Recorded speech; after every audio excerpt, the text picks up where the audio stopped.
Ever wondered what life is really like in the most powerful navy in the world?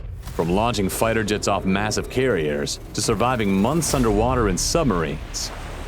From feeding 5,000 sailors daily to operating billion-dollar warships, the U.S. Navy does things most people can't even imagine. In this video, we're bringing you the best moments from life in the U.S. Navy. These are the real stories, the incredible operations, and the daily challenges that keep the fleet running. So sit back and let's dive in. At number 1 is...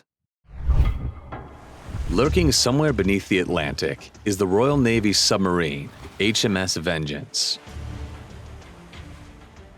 For more than 7 months, sailors have been eating, sleeping, and surviving without a single ray of sunlight.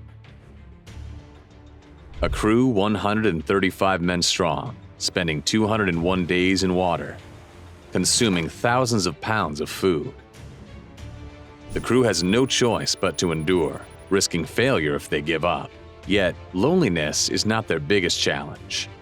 Arguments, resupply problems, and claustrophobia are just some of the issues that make a 7-month journey below the surface of the ocean feel like decades.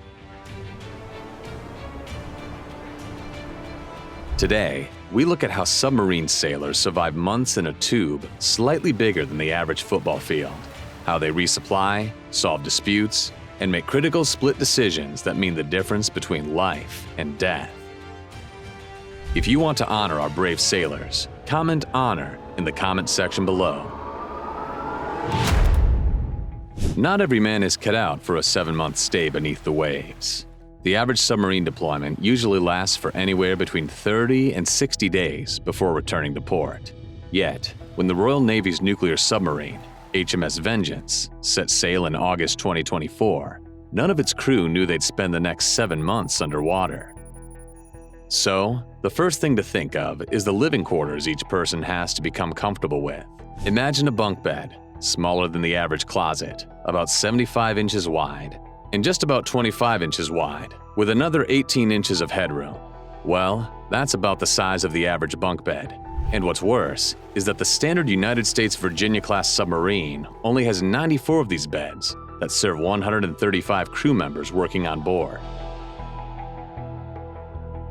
It leaves more than 40 crew members without a bed of their own. But if you served in the Navy, you've probably heard of the term hot bunking or hot racking, which means that various crew members will rotationally use the same bed. At least this means each time a sailor heads to their bunk, they won't be sleeping cold. As one guy finishes his 6-hour shift, the next guy is preparing to start his stint at the helm of the submarine. So, the bed will more than likely still be warm from the person who just got up. This also means that, if possible, crew members choose their bunkmates carefully. And this could be the perfect spot for the spreading of disease, especially if the other person doesn't particularly enjoy using the submarine shower. But at least they won't be sleeping in these beds for longer than 6 hours. Or at least, that was the way it used to be. Nowadays, 6-hour shifts have been replaced with 8-hour shifts. And I know what you're thinking. Why would they increase the length of each shift when sailors are already struggling to cope? Well, this was actually one of the great changes, specifically implemented by the United States Navy. For example, when submarines operated for 18 hours, it meant that sleep was only about 6 hours, with another 6 hours available for things like maintenance, showering, and personal care. In fact, these 18-hour cycles completely destroyed the mental acuity of sailors, who'd be operating on a completely different cycle from the rest of the world. The Navy then changed this, and the shifts were changed from 6 to 8 hours, while the submarine now operated on a 24-hour cycle instead of 18 hours. A sailor now works for 8 hours, leaving them 16 hours to do everything else. And this has substantially increased the quality of life, especially in terms of making sure everyone gets enough sleep. As for their personal belongings, you can just imagine your average briefcase. That's about the size of each person's locker. And they need to store everything they need for however long the mission might be, even in this small space. So let's face it, living in sleeping quarters with bunk beds stacked 3 high and just a little curtain for privacy is not exactly what you'd expect from even the cheapest of hotels. But for those proud submariners fighting for their country, it is more than enough to do their best to the best of their personal abilities. At least one of the best times of the day is getting a warm meal to lift the spirits, and you won't believe how they managed to pull this off in such a confined space. Nutrition. It is perhaps the only thing that keeps the crew of a submarine in the best possible condition to do their job. Yet, the biggest weakness of the submarine becomes a major problem. Unlike your average soldier stationed at a base, a quick run to the grocery store is not available, nor can they order a few pizzas. Everything the submariners eat need to be prepared inside the submarine, so preparation before even setting sail is the most important part of each mission. In fact, these numbers alone will blow your mind. Before the crew even boards, a lot of work goes into preparing for each trip, with food being at the top of the priority list. A whopping 15,000 pounds of food needs to be procured and stored in the sub, essentially coming to 160 pounds of food per sailor if the mission were to be only 3 months long. For a 7-month trip, this number can be doubled. But since there is not enough space for it to load 30,000 pounds of food, it needs to be supplied during the mission, but I'll get to that in a second. So where does all this food get stored when there is barely room to sleep? Well, everywhere. Yes, every single nook and cranny of available space is used for supplies. First, there's the gallery, or the kitchen of the submarine, which includes a few dedicated freezers. Unfortunately, only the food at risk of spoiling is kept in these refrigerators, like meats, fresh breads, and vegetables. The canned options are usually stored in the sleeping compartments, in some cases, even involving the bunks themselves being used as storage. For example, the bottom of the bunks will be packed with canned food, with a cardboard box being put on top of it for the sailors to sleep until they deplete the food enough to use the bunk. Even the shower stalls are temporarily converted into storage rooms, reducing the available facilities, but this will quickly open after about 2 weeks. You see, fresh food is king, and each sailor wants to have as much of it before it gets spoiled, so this is usually the first to be used. It takes about 2 weeks for the fresh food storage to deplete, but this doesn't mean the crew will not have access to their bunks or the utilities for the time being. As the freezers empty, the canned and dried foods are moved for easier storage in the galley, and even easier access for the cooks tasked with preparing these meals. And speaking of the cooks, they are the real miracle workers on a submarine. Considered the best in the Navy, these cooks transform even the driest and unpalatable meals into something that boosts morale. In fact, each day, 4 meals are served from the galley. This might seem like your traditional breakfast, lunch, dinner, and midnight ration meals, but it isn't always served like this. To ensure each member gets some variation, the order of these meals is changed frequently. For example, one morning you might wake up to breakfast, but the next morning, lunch will be served at that time, to ensure another person also wakes up to breakfast for their shifts. But what's actually on the menu will certainly impress you.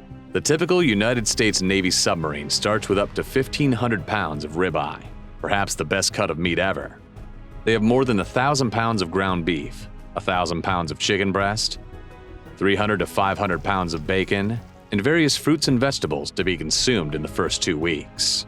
Then, along with the large quantities of canned food, are 5,500 pounds of flour, a whopping 30,000 pounds of sugar, and more than 1,000 pounds of coffee. Those in the Navy are likely to tell you that submarines offer the best food in the entire force, even being served ice cream regularly, while special meals like Thanksgiving can rival even the best 3-star Michelin restaurant.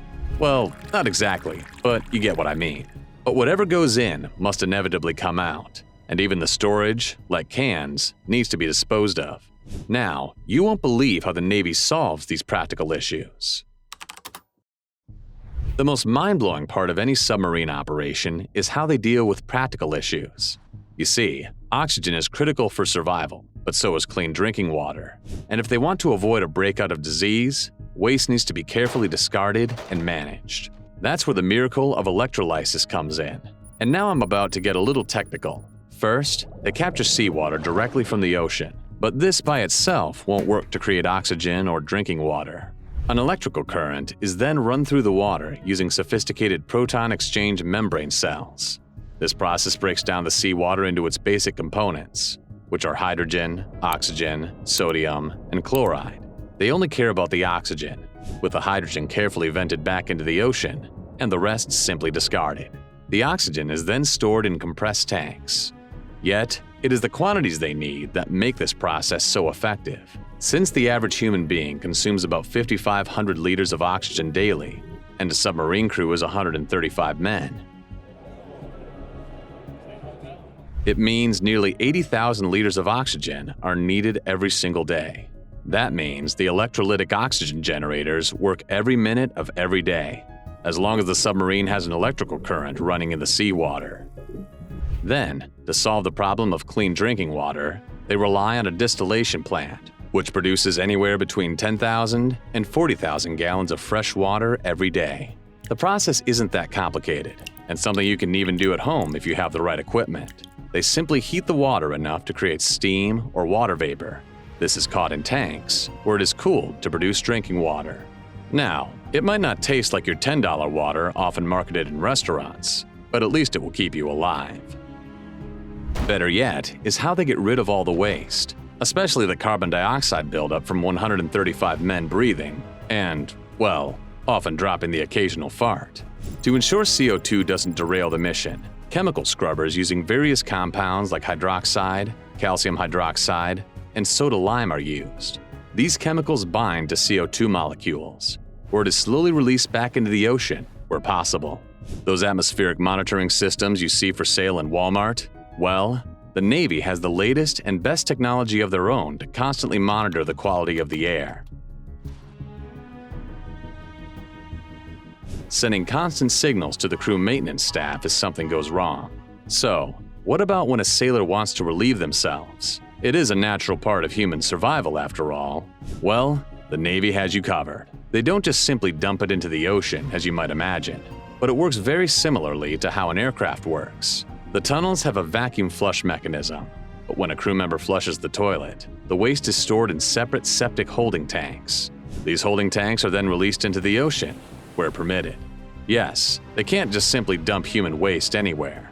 The United States Navy permits it only to happen in international waters and at least 3 nautical miles off the coast of any island or country. As for the disposable waste like food packaging and spoiled foods, well, they are placed in canisters, which are about 28 inches in size and carefully weighed down.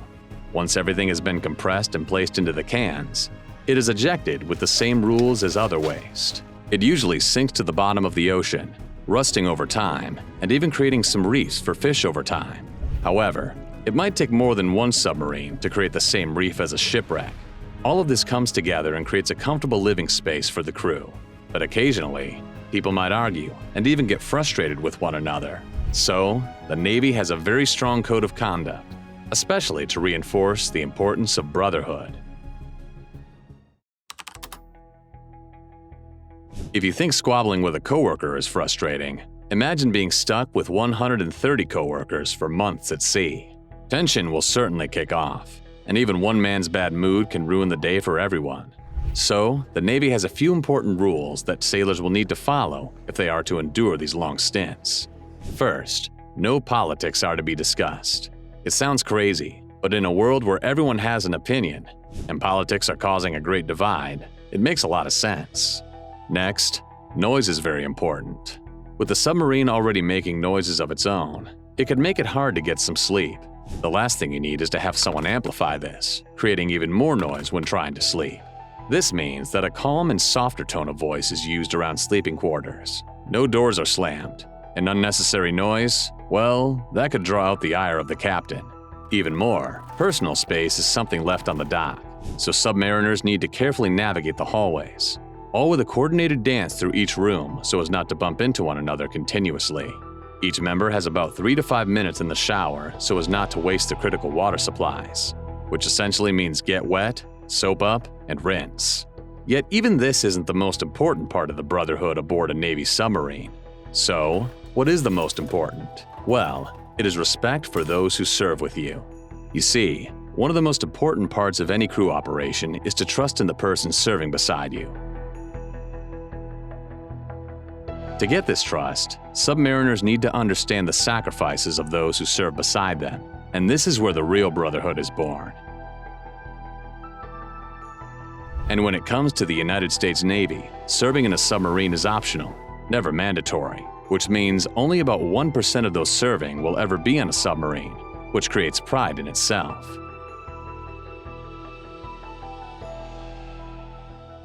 But as powerful as modern submarines are, danger still lurks behind every corner.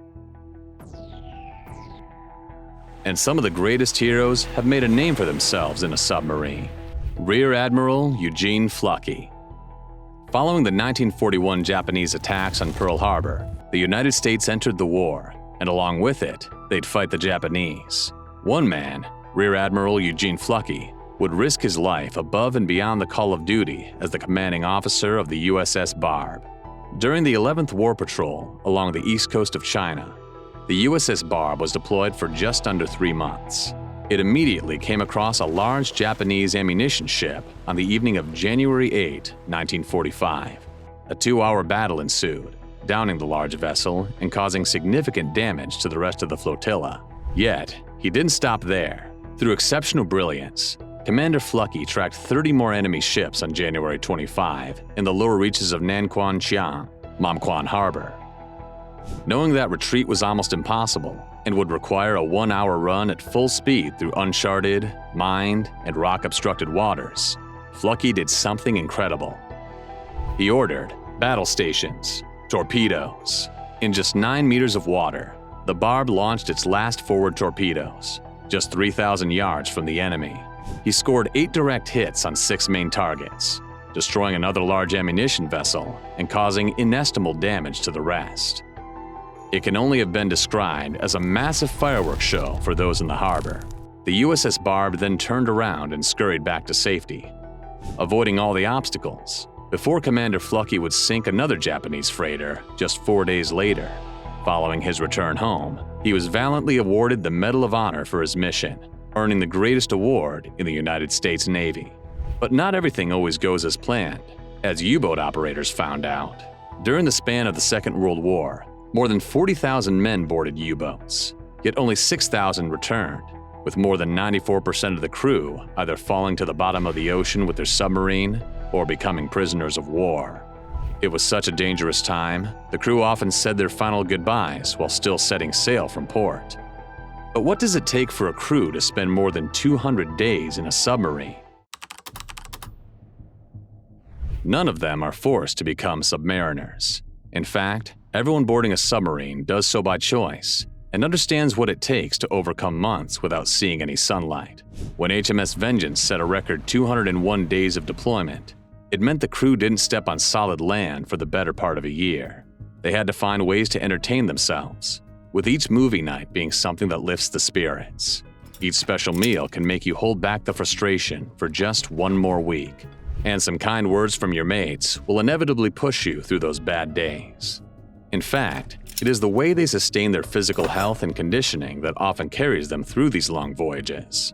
Sometimes the gym is a small exercise bike in the torpedo room, or it might be a few exercises put together by mates. Yet nowadays, modern technology can make all the difference.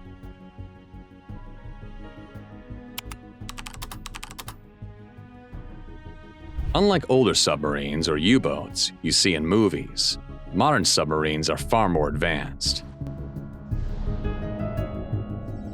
Entering the conning tower or command center is more like something from a science fiction movie. United States Virginia-class submarines now operate using the latest in computer technology, with radar that is even better than the 5th-generation fighters. Even entertainment has improved with the use of televisions, and occasionally, even Wi-Fi connections through satellite. It might be a slow connection, but reading emails or even seeing loved ones on screen, albeit a little blurry, certainly lifts the spirits. It takes dedication to earn those dolphin pins, enduring tough training and even failure before being a respected submariner. Number 2. A massive city weighing more than 100,000 tons sits inside a canyon protected by massive walls. With just a press of a button, millions of gallons of water rush into the dock, lifting a colossal warship from the ground and straight into the ocean. But not every method of launch is the same. When space is tight, the Navy needs to come up with a new plan, one perfected by the Dutch, enabling them to take a vessel from the shore and drop it into the water sideways. Precision is key. The stakes are high, but when the going gets tough, no one can rival the ingenuity and cunning of the United States Navy. Today, we'll explore how the United States can defy gravity, launch hundreds of thousands of tons of American steel in the water, and how they have become the most feared Navy fleet in the world. And if you are truly proud of our Navy, type proud in the comments below. Launching modern Navy ships. Launching modern Navy ships is nothing like you see in old movies. There are no wooden ramps with oil for the vessel to slide down, and the days of champagne bottles smashing against the hull are something left in the past. Now, we are talking about billions of dollars, hundreds of thousands of tons of steel, and vessels big enough to sustain an entire city for a few months on end. It takes precision, as the USS Harrisburg proved in October 2024. When the Harrisburg was first launched from the first LPD Flight II San Antonio-class amphibious transport dock, it took technology and ingenuity that would blow your mind. With its ability to carry 700 Marines, their vehicles, aircraft, and even landing craft, it is the size of an 8-story building. The only difference is that this building costs about $1.8 billion. Using a translation railcar system, it is similar to rail tracks, but in the water. To get it ready for launch, engineers begin by flooding the dock, which naturally lifts it from the ground. The railcar system is activated, launching it forward to the mouth of the dock, where several hovercrafts take over. These hovercrafts move at about 40 knots, where they magically steer the vessel into the deep ocean. And within a couple of hours, the USS Harrisburg was ready to deploy and protect U.S. assets all over the world. The USS John F. Kennedy CV-79. Then there is the launching of the USS John F. Kennedy, a Gerald R. Ford-class aircraft carrier that was launched on October 29, 2019. John F. Kennedy, may God bless this ship and all who sail in her. But compared to the USS Harrisburg, this aircraft carrier is far bigger and, well, more interesting. It stretches more than 1,000 feet in length and over 250 feet. That's about 3 football fields, with a few end zones to spare. The one problem with these aircraft carriers is how they are built. Unlike conventional warships, constructed piece by piece and then fully assembled inside a dry dock, the aircraft carriers are built from the keel up. This means that it is one continuous structure sitting on the keel blocks, with various compartments perfectly installed. These keel blocks essentially need to support 100,000 tons for the better part of 4 years as the vessel is constructed. More than 3,200 shipbuilders undertake this massive job, installing the best of everything, including radar, electronics, a perfectly shaped hull with guns and cannons that can ruin the day of anyone who dares mess with the US of A. Yet, on October 29, 2019, this massive city was ready for one of the biggest launches in US history. Hundreds of shipyard workers spent weeks preparing for this day, ensuring water pumps were working, the vessel was secure, and most importantly, it wouldn't sink. As the time broke, a perfectly orchestrated flooding process was activated by the press of a button. Water began flooding the dock, but only about 10 feet high to cover the keel blocks. This is where the true ingenuity of U.S. engineering takes over. With numerous engineers starting what is called the testing period. Once they receive the all clear, more water is slowly poured into the dock, and the laws of physics begin taking their effect. The vessel slowly experiences the power of buoyancy, floating on the water inside the docks. Within a few more hours, about 100 million gallons of water rush into the dry dock, filling it to the brim, and the Kennedy is no longer dependent on its keel blocks. This is the most stressful time, with engineers scurrying to finish up tests and check that the vessel is fully supported by its own hull. Once given the all-clear for a second time, she is moved to the west end of the dry dock, where another few months of testing are done before christening. But this movement process by itself takes incredible skill, with tugboats maneuvering it millimeter by millimeter until she is in the perfect position. Every movement is calculated when you move a weapon more valuable than the GDP of many African countries. Then, nearly 2 months later, on December 7, 2019, she finally got the nod. Pearl Harbor Day, a time to remember that fateful day in 1941, would be her first day on the ocean.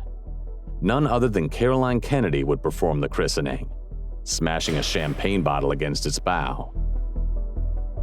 Something she had done 52 years prior when the first USS John F. Kennedy was christened.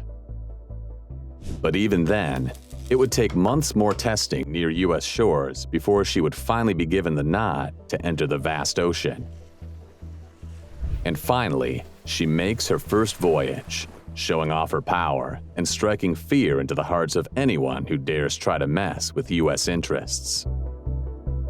Unfortunately, launching vessels like this is not always possible, and when room is limited, the U.S. Navy needs to rely on a different method, one perfected by the Dutch with their small shipyards and waterways. Launching a warship sideways. When limited space is available, or when waterways are too narrow, navies must rely on a different method that helps get a ship into the water. While not native to the Dutch, they have a problem with narrow waterways, being forced to launch even freighter vessels sideways. Instead of flooding a dock like more conventional launching methods, a set of hydraulic ramps is used. The vessels are placed on these ramps, and a large crowd is usually entertained by a speech before the momentous occasion. Once the bottle of champagne strikes the vessels, it is slowly launched into the water via a hydraulic ramp. Yet this needs to be done extremely carefully. Too much speed and the vessel will tip, so every second needs to be calculated and precise. But the Dutch are not the only people to use this method of launching vessels. In fact, the United States has its own port that makes this possible. In 2018, the Freedom-class littoral combat ship, LCS-19, the future USS St. Louis, was one of the first warships to be launched sideways. It only took a few minutes for the USS St. Louis to go from dry ground to being a 3,900-ton warship that tumbled into the icy water of the Menominee River on its side. According to Joe DiPietro, Lockheed's vice president of small combatants and ship systems, the method was used because the size of the ship and the capabilities of the shipyard allow for a side launch. He continued, the ship has a shallow draft. It requires less than 14 feet of water to operate in, and is a small combatant, about 381 feet long, and can therefore be side-launched, where many other ships cannot. Yes, the problem is that only a handful of warships can possibly be launched in this exact way. But now the United States is planning to upgrade many of its ports to further bring military excellence. Upgrading U.S. naval ports. One of the biggest upgrades will be to the Pearl Harbor Naval Shipyard, which is getting the most expensive construction project in Navy history. It will cost a whopping $3.4 billion to create a dry dock that is specifically designed for the newest submarines. And it is suggested that the shipyard will be functional for at least the next 150 years. More specifically, it will focus on the launch of the Virginia-class attack submarines, while the newer Colorado-class ballistic submarines will also be launched from the same port. However, Norfolk Naval Shipyard, located in Virginia, is also undergoing a wealth of upgrades, with its dry dock having a $300 million renovation that is mostly dedicated to the new Gerald R. Ford-class aircraft carriers. Some of its improvements will ensure that the risky sideways launch method will no longer be needed for warships that cost billions of dollars. In essence, the dock is getting saltwater cooling systems, improved pumps, and faster flooding capabilities. Should Puget Sound Naval Shipyard also receive the same upgrades, it means that the United States has the capability of launching virtually every vessel in a safe manner from a dry dock. But is it safe to launch a vessel sideways? Safety concerns. One of the biggest risks with the sideways method is that testing is almost impossible. Unlike dry dock flooding, where the water levels are slowly raised, this method dumps the vessel directly into deep water. During the dry dock launch, water flows into the dry dock, only enough to see if it can float. Once engineers have conducted all their testing, they instruct the operator to allow more water to flood in. This is critical to ensure buoyancy. However, one crucial error or defect from a sideways launch could see billions of dollars at the bottom of a river or canal. As I mentioned earlier, launching a ship sideways is also like a choreographed dance, which requires incredible precision, especially when it comes to the calculation of weight, gravity, and the speed at which the hydraulic ramps allow the vessel to slide into the water. If just a single ramp fails, the ship could slide uncontrollably, possibly capsizing or even damaging itself. Finally, there's the issue of defects. If defects are missed, the ocean will reveal them, and it is not like the vessel can quickly be pulled back to shore. Any maintenance will have to be done at the dock, if the vessel can even make it to the dock. So, while launching a vessel sideways might be something everyone is excited to see, for those engineers and naval officers, it is a tongue-in-cheek moment that can go horribly wrong. But what could go wrong? The worst-case scenario. You'd be forgiven to think that sideways launching has fewer risks than simply allowing it to gain buoyancy from the dry dock. And while it could feel safer when it is launched by expensive machinery, there is still a lot that can go wrong. One of the most important issues that often give in is the hull. The reason for this is the sudden change in stress.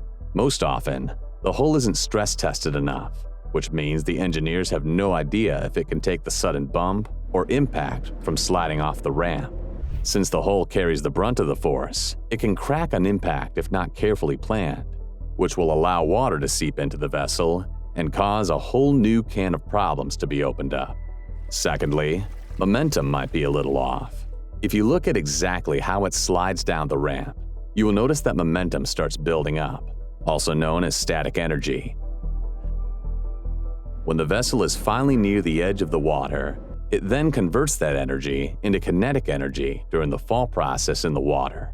Once the vessel enters the water, it begins to bob and weave from side to side until stabilizing. But if this is not carefully calculated, you might find that it overextends to one side, causing it to tip over. It might even tip to the port side, which can cause further damage. This is one of the biggest risks faced by the Dutch when launching vessels sideways into various canals or small rivers.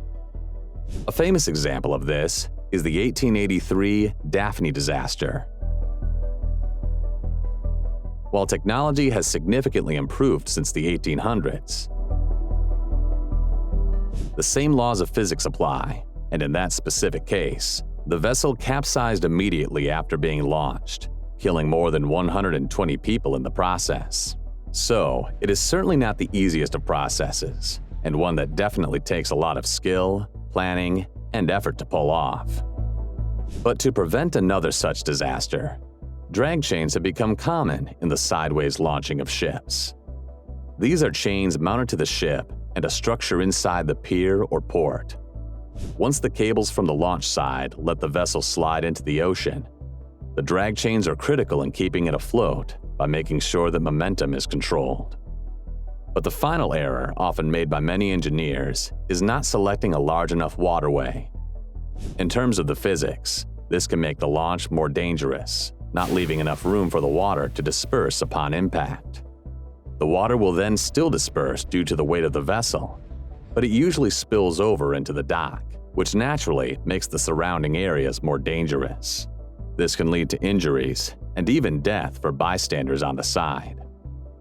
So, what's the number of ships the United States has launched sideways? Historical successes. To date, estimates show that the United States have launched about 16 warships using the sideways method. This includes the USS Freedom, LCS-1, USS Fort Worth, LCS-3, and the final one, USS Cleveland, LCS-31, launched in April 2023. It doesn't include historical launches, such as during World War II, when escort and auxiliary vessels were commonly launched in such a manner. During the war, the Great Lakes, with its vast bodies of water, were often used as a way to test if a vessel could be launched sideways. These could have numbered in the hundreds, given the effective engineering and industrial magnitude of the Americas during this time. If they could get thousands of tanks off the production line each month, the same is probably true for warships. Perhaps using this method is great for landlocked countries, who often don't have the bodies of water to launch a vessel, but need to rely on rivers and waterways that flow to the sea to get their vessels to the ocean. Yet, they still need to rely on their neighbors to be able to get the vessel through these rivers and have it safely reach the open ocean. But can ships use traverse methods for getting a ship out of the ocean? Can a ship be traversely taken out of the ocean? While it won't be possible to take out large vessels such as destroyers or aircraft carriers, removing small escort vessels from the water using traverse haul-out is possible. It is the same process as dropping it in the ocean and needs a pulley system that often lifts the weight out of the water before placing it on the side. Once again, this is an extremely risky procedure, which involves stabilizing the vessel and ensuring that the hull is strong enough not to snap. Unfortunately, no equipment is available to successfully pull out a vessel, such as an aircraft carrier, from the water in such a way. Number 3. Living aboard a United States aircraft carrier is not easy. The constant focus on combat readiness is only rivaled by the sound F/A-18 Super Hornets and Growlers repeatedly taking off or landing on the flight deck. But one day a year is when all this changes, and as daunting and intimidating as an aircraft carrier seems, it transforms into one of the closest things to home a sailor could wish for. This is Thanksgiving, a day that even the United States Navy tries to make as special as possible for sailors and give them something extra that brings home to the middle of the ocean. So, how does things change? And what can the United States Navy possibly do to bring home to the middle of the ocean? Days before Thanksgiving, everything starts in the galley. Navy culinary specialists coordinate with teams to have specific items delivered to the ship. This usually happens as part of UNREP, or underway replenishment, which the Navy will use to restock the vessel every few days. Once these items are delivered, ranging from food and other recreational activities we'll get to in a second, the hard work begins. Sailors help to unload the new stock, and it gets put in refrigeration units, usually below the galley. Using small elevators, the food is usually moved to the galley, where the real magic will take place. Starting at 300 hours each morning, teams operate within the galley, where they begin to cut meats and process vegetables. Heavy-duty equipment takes over mixing batches of dough, which will later be transformed into fresh bread rolls. But this happens each morning. The only difference is that preparations for Thanksgiving meals begin a few days earlier. The main reason for this is to ensure that a well-coordinated approach is taken to ensure every sailor gets a fresh meal, perfectly cooked regardless of whether they are on duty or if they have some free time. It can take quite a while to feed the almost 6,000 passengers you find working aboard a Nimitz vessel. On the day of Thanksgiving, the team of culinary specialists wake up early, and duty again begins at around 3 a.m. While many of the sailors are still sleeping, the cooks already take to the kitchen, preparing everything from turkey to roasts, which needs to be served perfectly fresh and at the optimal temperatures. By the time sailors wake, it is usually breakfast as normal, giving the cooks a little extra time to ensure the meals are perfect. These are transferred to high specialized food serving units. which focus on keeping everything warm and fresh. By the time lunch rolls around, it is a special moment, and while a speech can occasionally be expected from the commanding officer or any of the other chiefs, sailors simply want to dig in. And that is exactly what they do, as most of the crew, who are not on duty, will retreat to the mess halls to get their hands on some of these meals. In fact, each mess hall, spread along the center line of the carrier, needs to coordinate in such a way that all meals are served at the exact same time. This can be tricky, as many sailors might be on duty, working various essential jobs and remaining combat ready. This sends a clear signal to enemies of the United States that regardless of the day or time, an aircraft carrier strike group is not to be messed with. In fact, the Navy still conducts various sorties, and pilots still take off to ensure they are combat ready.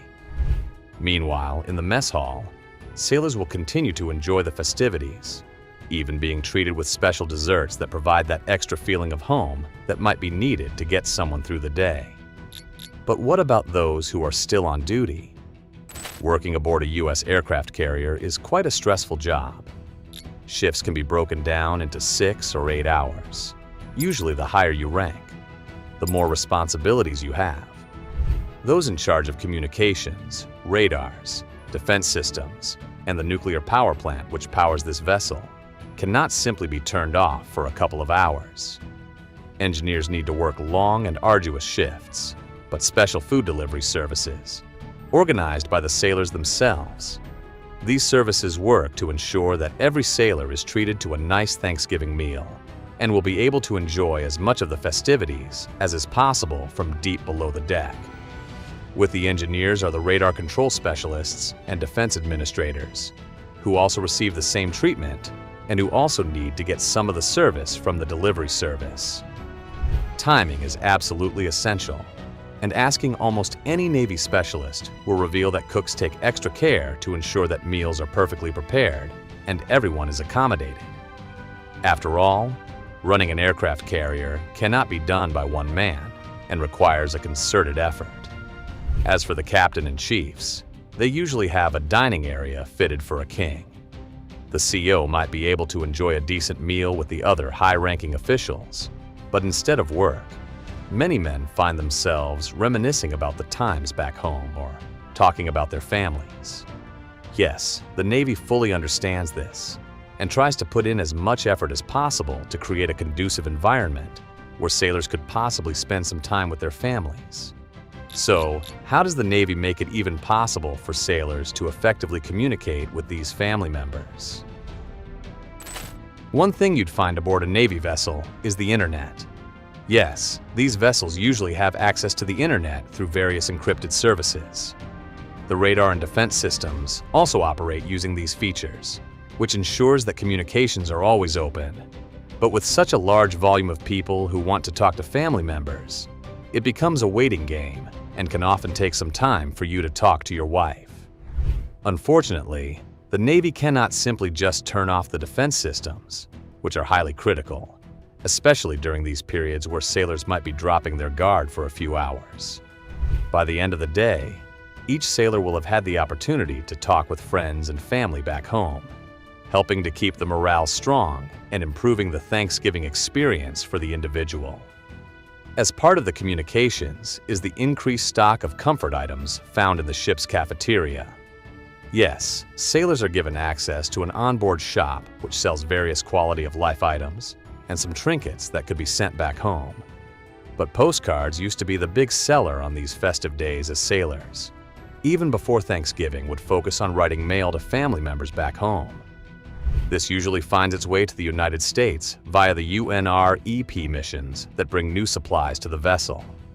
Now, this seems rather intriguing, but recent advances in technology might make Thanksgiving aboard a carrier and away from the family even better in the next few years. The use of holographic images is one of the new proposed ideas, and this will enable sailors to enjoy Thanksgiving meals with their family members. It might be a little tricky, given the fact that about 6,000 sailors will want to enjoy this luxury, but it will certainly lead to a few quality of life improvements. Fortunately, low-orbit satellite technologies like Starlink have now become widespread, and this means that soldiers can communicate with their family members on a more frequent basis.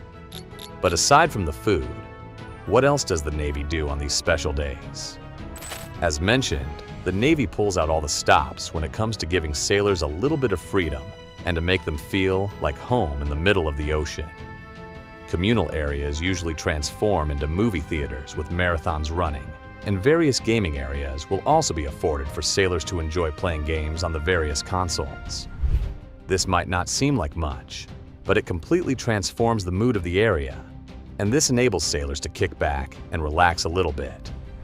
Moreover, various elements of the carrier will also transform into something that is far better for those aboard. The gyms or fitness areas might have holiday-themed challenges, while many aboard the vessel might even transform some of the corridors to represent the holiday that is being celebrated. Even Christmas lights can be found waving in the corridors to create a feeling of being at home. Aboard the flight deck, things go as planned with various missions often taking off. But one thing that is very special is when the sailors are permitted to have celebratory barbecues and other get-togethers that could transform everything into one big party. No alcohol will be present, as this is still a part of the United States Navy, and not a cruise ship as it might feel like on this special day. These celebrations can last the entire day before everything kicks back into action, and the sailors need to make sure they are ready for whatever mission they are deployed to complete. But what about remaining combat ready? When you are sailing aboard a United States aircraft carrier in the Red Sea, or even through the Taiwan Strait, danger lurks around every corner. Numerous situations have occurred where carriers often need to deal with enemies, or they need to respond to a call that requires the use of the aircraft transported by the vessel. This means that the aircraft carrier needs to always be combat ready, and this cannot be compromised on, not even for something as big as Thanksgiving. The Navy continues to operate as usual, with sailors being stationed to their posts. The radar and defense rooms are occupied by specialists who keep on monitoring, while treating it like some kind of threat might be inbound. Weaponry is still permanently active, and the radar systems need to operate fully to ensure that everything is fully in order should something kick off at any moment. One thing that might be a little bit of a downside is how active troops will be when they've just eaten a whole meal and now need to get ready for some kind of operation. But this does happen, and occasionally, the Navy will be incapable of creating these special moments when the mission doesn't allow it. Some missions force the sailors to give up some of these luxuries as they will need to perform their duties. But this usually doesn't mean that Thanksgiving is merely skipped over. If this happens, the Navy usually still holds a Thanksgiving dinner, but it is pushed back a few days. The day is still treated the same, and upon orders from the commanding officer, a day will be selected, which is treated as Thanksgiving. The sailors will be treated with the exact same luxuries and quality of life improvements, including receiving their special Thanksgiving meal that could just easily put a smile on the faces of those who have been operating while the rest of the country was celebrating this special day. So, what meals can these sailors expect on Thanksgiving? While you might think that food could be scarce aboard one of these vessels, or that sailors are restricted to what they can get, this simply isn't the case. In fact, many aircraft carriers serve meals that are far better than you'd find at your local restaurant. The Navy also uses fresh ingredients with a lot of emphasis being placed on nutrition. Essentially, about 1,600 pounds of protein is served with about 350 pounds of produce and hundreds of gallons of milk. Turkey is usually the staple food for Thanksgiving, as it should be back home. However, sailors can often be treated to roasts and other delicacies if the stock is available. This is supplemented with a decent number of vegetables like corn on the cob, green bean casserole, and even odd salad. Sailors can indulge in as much as they like, as these cooks tend to cook up quite the feast before proceedings kick off. However, once all the meals have been prepared, it is time for dessert with various pies, donuts, and other pastries making up the bulk of the sweet meals that make it to the mess hall. Unfortunately, Not everyone might enjoy all these meals, which potentially leads to some problems of a religious nature. Fortunately, the carrier accommodates everyone, and even those who cannot eat certain meals will be specially catered for, allowing them to get their perfect meals, which will meet the standards of their needs. Moreover, the onboard shop is also stocked with some extra comforts such as chocolates, cookies, and various soft drinks. This ensures that each vessel meets the needs of every single sailor aboard. But what about special religious holidays? As is the custom for the United States Navy, each person, regardless of their religion, will be accommodated. Aboard an aircraft carrier is usually a chapel or multiple chapels depending on the specific vessel. During religious holidays, a chaplain will be conducting services throughout the day, allowing each person to visit when it meets their own specific schedule. This ensures overall inclusivity while appeasing every member aboard one of these vessels. For those who have to perform these duties like cooking and giving a service in the chapel, you might think they don't get to enjoy the festivities. However, the Navy works with numerous crew members, and they work in shifts. These shifts allow each person to share in the festivities. But being aboard an aircraft carrier during special holidays is not for everyone. In fact, it is hard to see your friends and family have a great time while serving the country.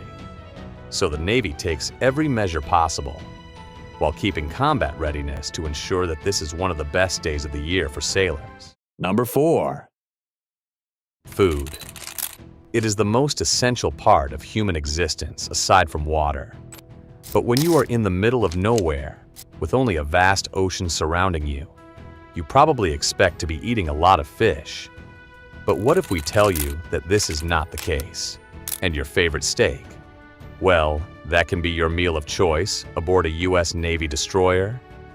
Yes, a ship like the USS Zumwalt, DDG-1000, is not just packed full of weapons and other military weapons, but also houses a crew of almost 160 personnel. And all these crew members need to be fed at least 3 times daily, according to U.S. law. Today, we uncover the fascinating world of the warship kitchen, a small space aboard a U.S. destroyer, responsible for feeding every sailor serving Uncle Sam. This is how U.S. Navy destroyer ships feed 300 sailors in the middle of the ocean. According to the United States Navy, a basic allowance for subsistence, or BAS program, is often used to determine exactly how much funding the ship gets to spend on meals for crew members. This works out at around $15 per sailor per day, that is allocated to the Navy in order to ensure that every person aboard received 3 meals. For a standard destroyer, which holds between 150 and 300 crew members, it could be $4,500 per day to feed the entire crew. This seems like quite a lot of money, but go to your local supermarket and see how much food you can buy for $15 each day. While you can pick up a couple of ramen noodles and other quick meals, the Navy requires something with a little more substance. These sailors need to hit their macronutritional targets each day to ensure optimal levels of energy and help them to productively complete their daily tasks. So, serving sailors some frozen pizza or ramen noodles might not be really conducive to ensuring each person is fed with enough nutrition to meet their daily needs. This is where the Navy often brokers deals with food supply companies. These companies are responsible for delivering the food and making sure they offer it to the Navy at an affordable price. But with the current increase in food prices, this number might be slightly higher in 2025. Moreover, the Navy also hires culinary professionals, or cooks as they are often called, to prepare these meals. Yes, everything is prepared from scratch, which means that cooks will need to put in a lot of work and effort. But we'll get to that in just a second. Surprisingly, the U.S. military only recommends that soldiers get between 1,100 and 1,400 calories per day, to keep this below 1,500.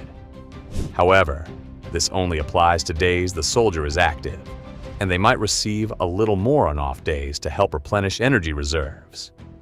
However, Getting a 500-calorie meal 3 times per day might not be enough, given the strenuous circumstances these sailors need to endure, which is why this number is occasionally bumped up to 1,600 calories. But calories are not the main factor when it comes to food. By eating a single $10 McDonald's meal, you can easily reach 2,000 calories in a single sitting, but it doesn't contain any of the nutritional value that a sailor might need. So, the Navy often focuses on giving soldiers nutrition-dense meals, which keeps the calories low. One main reason for this is to ensure that sailors never feel too full to work or become lethargic. Essentially, sailors should remain in a state of alertness for as long as possible. But how are these food sources procured, and what happens when the mission extends beyond the initial stock that has been supplied? Let's start with the numbers first. While these vary depending on the size of the vessel, the average destroyer needs about 1,600 pounds of chicken, 350 pounds of lettuce, 160 gallons of milk, and 30 boxes of cereal just to get through a single day of feeding 300 sailors. But the exact numbers depend on various factors, including the number of people on board, how long the deployment will last, and most importantly, the available storage space on the vessel. The Zumwalt-class destroyers are currently the largest in the U.S. fleet, meaning they automatically get a little more food. But getting food for the ship is not as simple as popping into Walmart and buying some food. As we mentioned earlier, the U.S. Navy works with various suppliers to make sure that enough food is procured. A few days before the deployment, these boxes of food will arrive. They will be packed on the vessel, usually below the deck in refrigerated rooms. Unlike submarines who store food in the compartments where sailors sleep, the USS Zumwalt has enough room for storing foods and other additional supplies. Procurement takes place months ahead of time to ensure that everything arrives on time, but it must arrive as fresh as possible to extend the storage life on the ocean. Determining exactly what will be needed comes down to the Food Service Management, or FSM program, which determines exactly what soldiers will be eating aboard the vessel.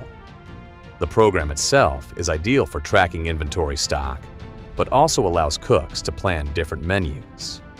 Yes, unlike many other military facilities, cooks aboard naval vessels often have the freedom to create the meals they believe are the best.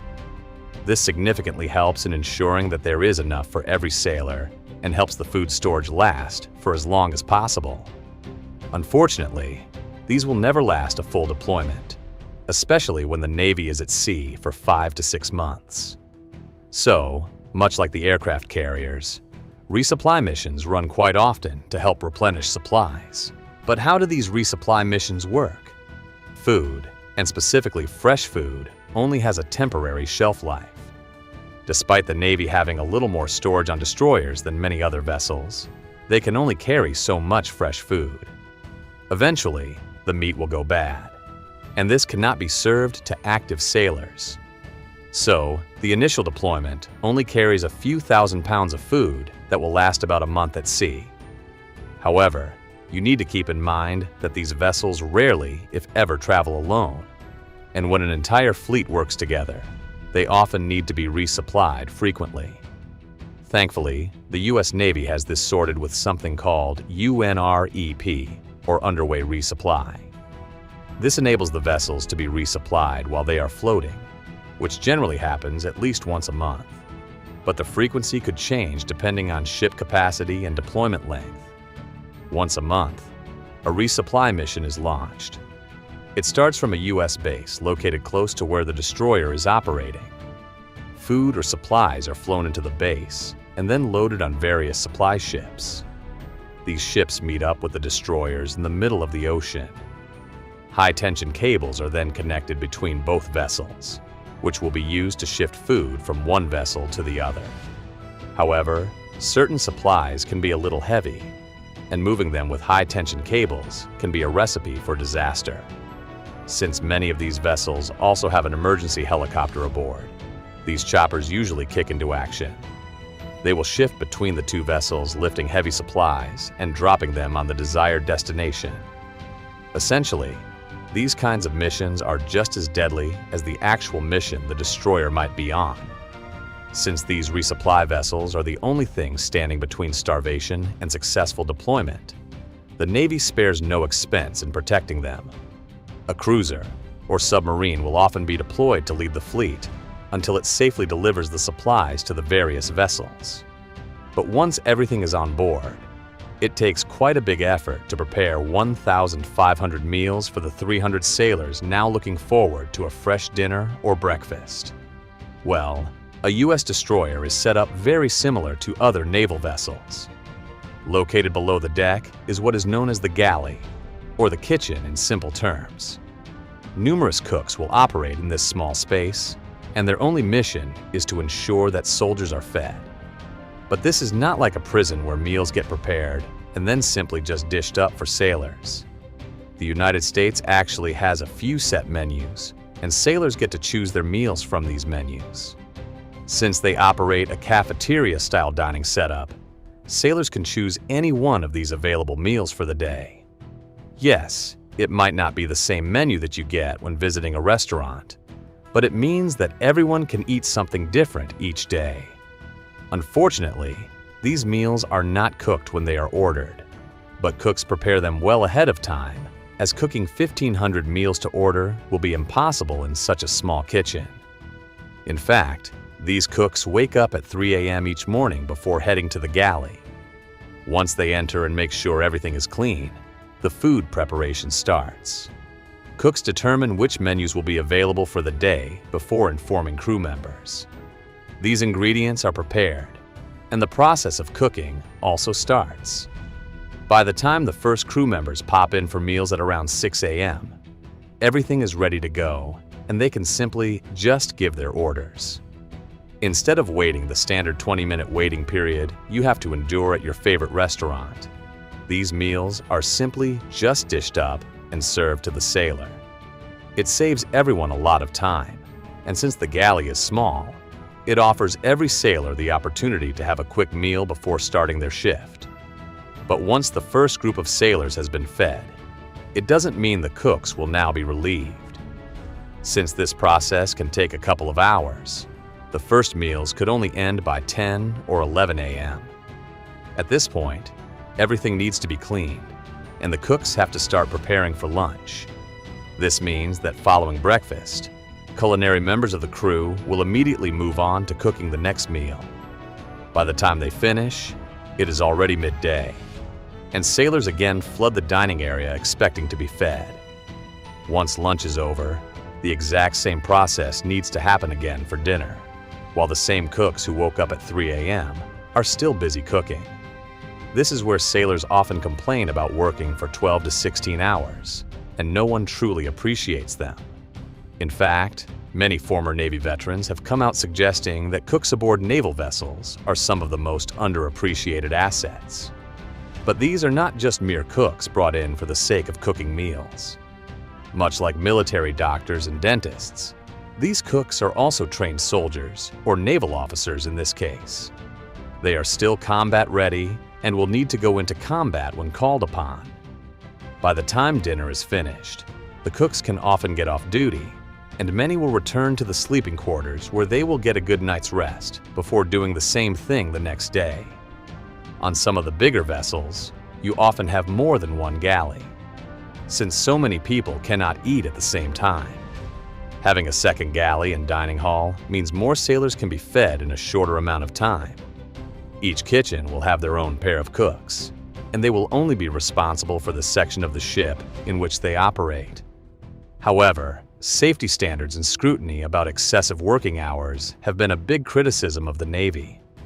Many of these sailors work almost 16 hours, and this can be seen as absolutely ridiculous when it goes on for months.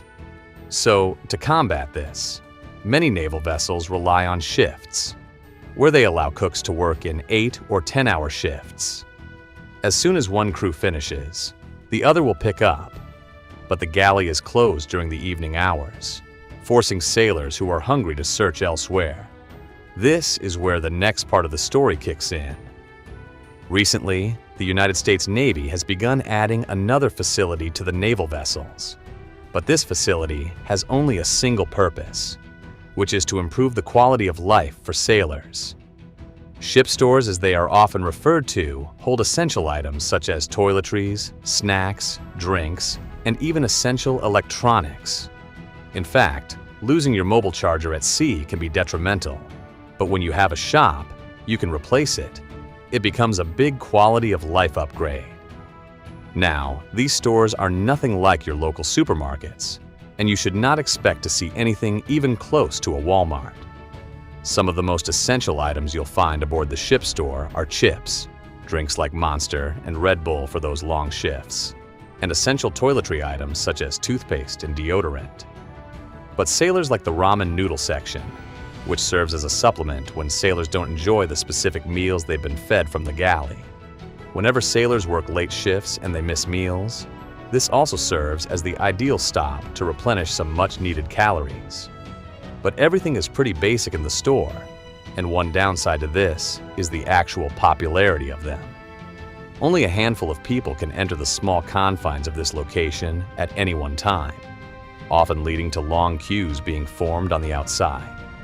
Nevertheless, it is a great opportunity for sailors to engage in some conversation before buying what they need and heading to the privacy of the sleeping areas. Unfortunately, these stores cannot be manned 24/7, which has meant that those working during the operating hours might miss out on the opportunity to grab a quick snack. Fortunately, Uncle Sam has come up with something extra that can significantly boost the productivity of such a small shop. The new self-checkout system works a treat. Now, the store can be unmanned, and sailors simply walk in and buy whatever they need. It also means the store can be open for the duration of the deployment. Well, aside from every couple of days when one sailor needs to come in and make sure all the shelves are fully restocked.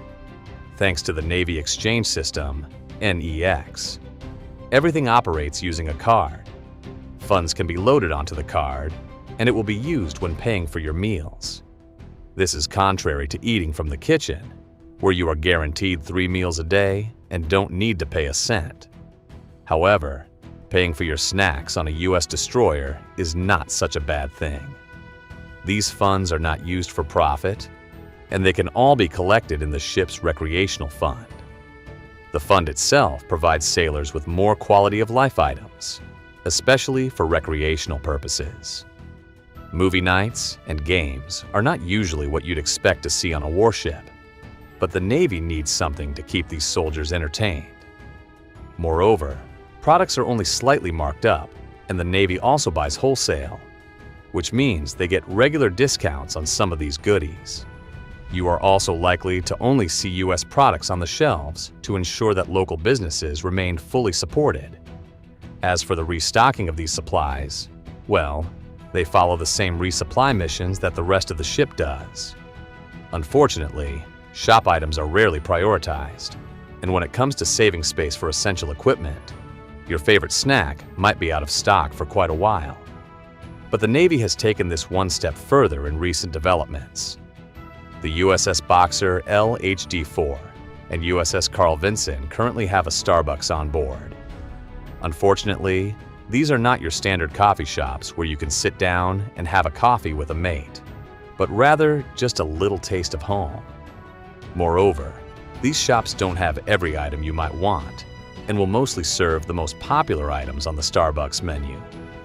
They usually resemble a standard hot dog stand you'd see on the corner of every street in New York, but this gives sailors a little taste of home. So, why is this important to the Navy? And does it really even matter to the soldiers to have these extra facilities? According to the U.S. Navy, the average deployment for a destroyer is between 6 and 9 months. But as we have previously mentioned, these vessels rarely operate alone and often make up large fleets, usually to protect aircraft carriers. Since this means a sailor is away from their family for the better part of the year, morale can quickly go down. In fact, sailors need to stay motivated instead of just going through the motions. These shops are specifically introduced to allow sailors to get a little taste of what they have left behind in the United States. If you cannot see your family every day, At least eating something that brings back memories of home is great. Psychologists also believe that it reinforces the mission and allows sailors to see that the Navy actually cares about them, and they are not just soldiers being sacrificed and forgotten about when on deployment. Moreover, periods on the ocean are often boring. Yes, sailors might find it fun and interesting on a first deployment, but after a couple of weeks, it becomes rather boring, and sailors just go through the motions. Well, that is, unless you are traversing the Taiwan Strait, which is a high-tension area as of this video. But what about those sailors who have specialized dietary needs, religious, and medical needs? Not everyone is the same. And while someone might prefer a steak, the other person could be on a fully vegan diet. Since the Navy doesn't discriminate, they need to make sure that food standards adhere to whatever it is a person must eat. As we mentioned earlier, a specialized menu is almost akin to what you'd expect from a hospital. Cooks need to prepare meals for specific sailors depending on their needs, which means that at least one vegan option will always be available from the galley. Moreover, medical requirements are also followed, but the Navy usually doesn't need to deal with anything serious aside from allergies. Yes, sailors are screened and vetted before each deployment to ensure they will be able to successfully survive the deployment. If someone is suffering from serious medical complications, the likelihood of them even being on the vessels is extremely low. As for allergies, well, these are usually special requests that the cooks need to deal with, can often be a real pain. However, it is necessary that each person gets the food they need to survive a 6-month stay aboard a U.S. destroyer. Medical specialists are also on board, and these active personnel are trained both in combat and medical efficiency. They will deal with problems regarding food or when someone does have an allergic reaction. Moreover, a sailor can be extracted and transported to a real hospital if something happens that requires them to do so. Essentially, every person with realistic demands will find that their stay aboard the vessels is made as comfortable as possible. Unfortunately, the small sleeping quarters might be something you never get used to. But at least these sailors don't need to cuddle up with a pack of canned baked beans, like those working aboard a submarine might need to. Moreover, the availability of fresh food is something sailors truly appreciate and keeps them in tip-top form, especially those who want to use the gym, which is present on some of the newer U.S. destroyers. So, is it worth spending time on a Navy destroyer? As great as all these amenities and menus sound, deployment aboard one of these vessels is nothing when compared to luxury cruise liners. It takes incredible mental fortitude and knowing that meals are the closest you'll come to home for up to 9 months. Many of these sailors often don't enjoy these missions, and working aboard such a vessel is not a walk in the park. U.S. destroyers are highly regimented, and unlike many other jobs, shifts run 24/7.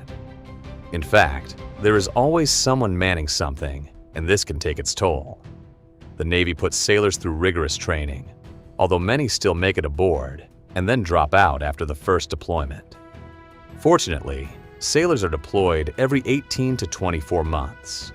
This essentially means that after a 9-month stay at sea, you could spend up to a year or even more with family before setting out for your next mission. The Navy often rotates crews as well, meaning that the next time you serve, it might not be with the exact same sailors you did the first deployment. Active readiness drills and numerous exercises are also carried out during deployment missions. For example, the U.S. Navy and Philippines have recently conducted training drills, all aimed at keeping sailors in a state of alertness. Moreover, missions are often launched from the vessels, and while destroyers don't need to deal with the constant takeoff and landing as aircraft carriers, they still need to be combat ready whenever needed. Essentially, spending time aboard a U.S. destroyer is not for the faint of heart and will take a lot of mental fortitude to see out. There is absolutely no way to get off these ships, and you cannot ask to be transferred back home. However, there are situations where the Navy will make an exception. If something serious happens, like a medical emergency for someone back home, The military can grant a special leave of absence, but this doesn't mean the entire ship will turn around to drop someone off. As we have previously mentioned, many of these vessels also operate an emergency helicopter. If someone needs to get home quickly, the Navy could offer them a change of station. This can either be transferring the sailor to a vessel heading home, or they can be deployed to a special military base and phase out when these soldiers end their deployment. For example, if someone operating on the USS Harry S. Truman, currently stationed in the Red Sea, needs to get home, they could be transferred to Diego Garcia. This small US and British base, located in the Chagos Archipelago, constantly needs resupply, and numerous aircraft enter the base to deliver new supplies. If a sailor needs to get back home, they can easily board one of these vessels and quickly be transported back to the United States. However, this is only for very rare and exceptional circumstances. Once a sailor gets back home, it will be another 18 months before their next deployment, which begs the question of what exactly these sailors are up to during this period. Well, sailors need to remain in optimal shape, which means that training, generally done at a base, will need to be attended. Sailors might even work to earn a promotion in rank, and they will be tasked with normal day-to-day or administrative tasks. But this doesn't matter to someone who hasn't seen their family in a few months. So, even though adding many of these additions can be somewhat expensive for the Navy, it does keep sailors in the optimal mindset to make the best of their time aboard a Navy destroyer. Number 5. What does it take to feed a crew of 150 U.S. soldiers operating beneath the surface of the ocean? Unlike modern surface vessels, a nuclear submarine does not have the luxury of restocking, nor does it have the space to carry a wealth of supplies. But specialized culinary professionals, working in incredibly small environments, manage to feed these troops at least 3 times a day. So how do U.S. nuclear submarines cook food underwater for months? How do they store it? And when supplies run low, how do these chefs manage to ensure each sailor gets the right nutrition to sustain them when war might be coming? And why are women rarely deployed on these submarine missions? Or how do they dispose of trash? Aboard a U.S. nuclear submarine, the galley or kitchen is always present. Unlike aircraft carriers, these kitchens are a fraction of the size, often only being about the size of your pantry or walk-in closet. This limited space makes it quite a situation to cook meals, especially when you must put down almost 500 plates each day. Generally, 3 or even 4 chefs can be present on board, and they have one goal to ensure that every person on the submarine gets some kind of meal. Chefs will often work alone or in pairs, allowing the others to get some much-needed rest. Essentially, they work in shifts, which optimize productivity and ensure that each time a meal is prepared, it is done to the best of the ability of the chef. If the sub only relied on a single chef, it is natural that the quality of meals would take a very big drop at some point along the way. One crucial element of a submarine is the method used for cooking. Since open flames are not permitted inside these submarines, electrical cooking methods are preferred, allowing chefs to present hot meals without creating any kind of risk for those aboard the vessel. Moreover, all the appliances inside the kitchen are also electric, which is powered the same way as other instruments aboard the vessel. These nuclear submarines use, well, nuclear power as the name suggests, and it can keep the vessel active for almost 2 decades in various specific vessels. But a mission is usually no longer than 90 days. This means that if the ship has 150 sailors, each of them needs to be fed 3 times per day for 90 days. Simple math tells you that it is about 450 meals per day, and for the total 90-day mission. By the end of the mission, chefs would have already served about 40,000 meals in total. But none of these are simply pre-packed and only need to be warmed. In fact, the U.S. Navy prefers giving their sailors highly nutritious meals that keep the morale as high as possible. But to create so many meals, you need resources, and as we have already mentioned, a submarine cannot replenish its resources when running low. Once something is finished, that's it. and they will need to live without this specific product. So how does the U.S. Navy store all these products? The process of procuring food starts even before the submarine has left the port. Each sub needs to be resupplied with the right number of resources that are designed to ensure that each person gets a nutritious meal. Since the submarines are small and storage space is limited, you will find a few large freezers that take up most of the internal space in the galley. They will be stocked with common perishable foods like meats and fresh vegetables. Yes, U.S. sailors actually get to eat fresh meals each day, or at least for as long as possible. But this is not just simply a few food packs thrown together, and now the chef needs to make something. The United States invests a fair bit of resources into hiring nutritional experts. These professionals will assess the sailors and look at how long they are supposed to be at sea. Once the determination has been made, they will plan out each meal to ensure that it offers enough nutritional value and ensure that each sailor is efficiently fed. It can be a costly exercise, as many reports have already ripped apart the British Royal Navy for sending sailors on submarine missions with food shortages, leading to horrendous rationing policies and further exacerbating the issues of being beneath the ocean. Some reports have even suggested that these measures have affected crew capabilities to such a level that sailors themselves had to focus on conserving calories as a way of surviving the 80-day missions. But when it comes to the United States Navy, things are a little bit different, and Uncle Sam uses all your taxpayer dollars to ensure that no soldier needs to resort to calorie conservation when they are aboard a vessel. However, storage remains one massive problem on these vessels, and it is often much easier to just rely on canned foods or food portions denser in calories, but in a smaller package. Usually, the Navy will supply the submarines with a lot of fresh food. And by fresh, we don't mean a piece of steak that has just been cut, but rather meat that has been frozen and stored in one of the many onboard freezers. The chefs would simply take them out of the freezer and let them defrost. These meats will be the first to be consumed and will usually last the sailors a couple of weeks. Next to these fresh meats, the Navy also relies on fresh vegetables and other carbohydrates, such as potatoes. Many of these veggies can be cured and frozen, often allowing it to last a little bit longer, which ensures that sailors have something that at least tastes fresh for a longer period. Unfortunately, these veggies are not prioritized, with the submarine prioritizing proteins, which have a lot more nutritious value, especially in terms of calories. So, a pantry is usually found inside the galley, which holds fresh vegetables and fruits. The Navy prefers using these food types first, and it generally ensures that the morale during the first few weeks aboard a Virginia-class is as high as possible. But fresh food sources can only last so long before they will also run out, and the Navy is forced to fall back to more stale foods. This is when things become a little harder for sailors, but at least they still get a nutritious meal. So, what happens when the fresh food runs out?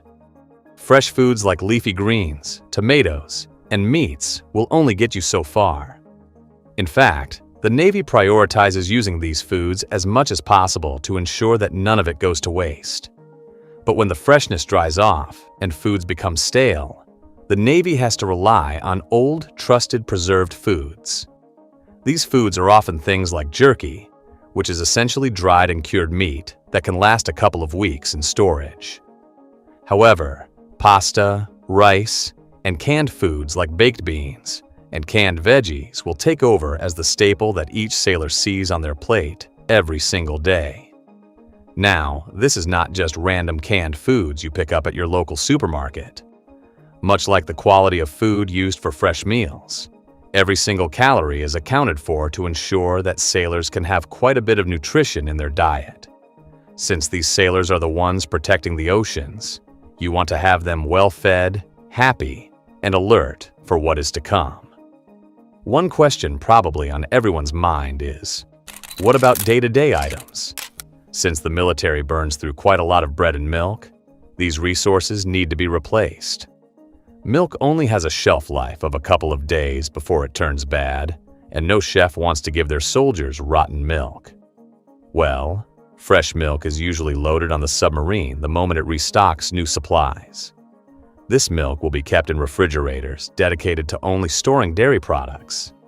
It is not uncommon to find various forms of fresh cheese also in the fridge that can be served to sailors. However, powdered or dehydrated milk products will be stored in the dry storage compartments.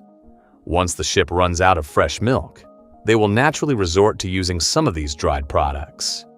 Yes, it might not be fresh, but when you don't have any cream for your coffee, it does serve as the perfect alternative to not drinking black coffee. Moreover, eggs are another item that can be stored for a couple of weeks. The Navy relies heavily on eggs due to the small storage space they take up and how long they can stay fresh.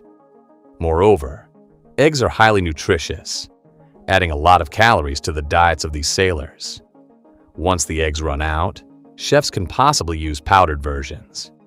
Even though they taste like absolute rubbish, it is a great way to ensure that breakfast is cooked. So, what about bread and bread products? Bread is by far one of the most consumed food items around the world. In fact, it makes a nice addition to any meal, especially when trying to boost the calories. The Navy will bring quite a lot of bread on these submarines, with most of them often being stored in freezers. Yes, bread can be effectively frozen and thawed, and it will keep the product from spoiling. Once other perishable items have been packed, the remaining space can be used to store dome bread, but it should run out, right? Well, no. Naval chefs working on these submarines are highly trained, and they understand the fundamentals of cooking. Once the prepared bread is finished, chefs will bake their own fresh bread, which is actually something sailors are excited about. When you've been traversing the world's oceans for the better part of 2 months, getting a fresh piece of bread is great for boosting morale. But they don't only treat sailors with fresh bread. These chefs will bake fruit pies, especially when fruits are slowly losing freshness. Donuts and other sweet treats add another element of food that can be prepared by the chefs aboard a submarine. But as we have already mentioned, the storage space is very limited, and careful planning needs to be used to ensure that enough food is taken aboard. Now that you know exactly what they eat and how some of these meals are prepared, you also need to look at where the Navy finds the room on such a small vessel to store all these products. The galley is usually the main storage facility, where numerous cupboards will be used to store as many of these foods as possible.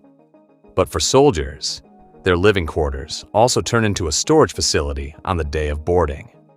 Since these submarines try to ensure sailors have the best possible quality, they might need to sacrifice some of their own comfort.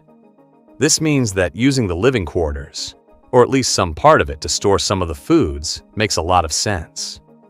A sailor might find that below their bed, a few packs of canned goodies often slide around as the submarine glides through the ocean.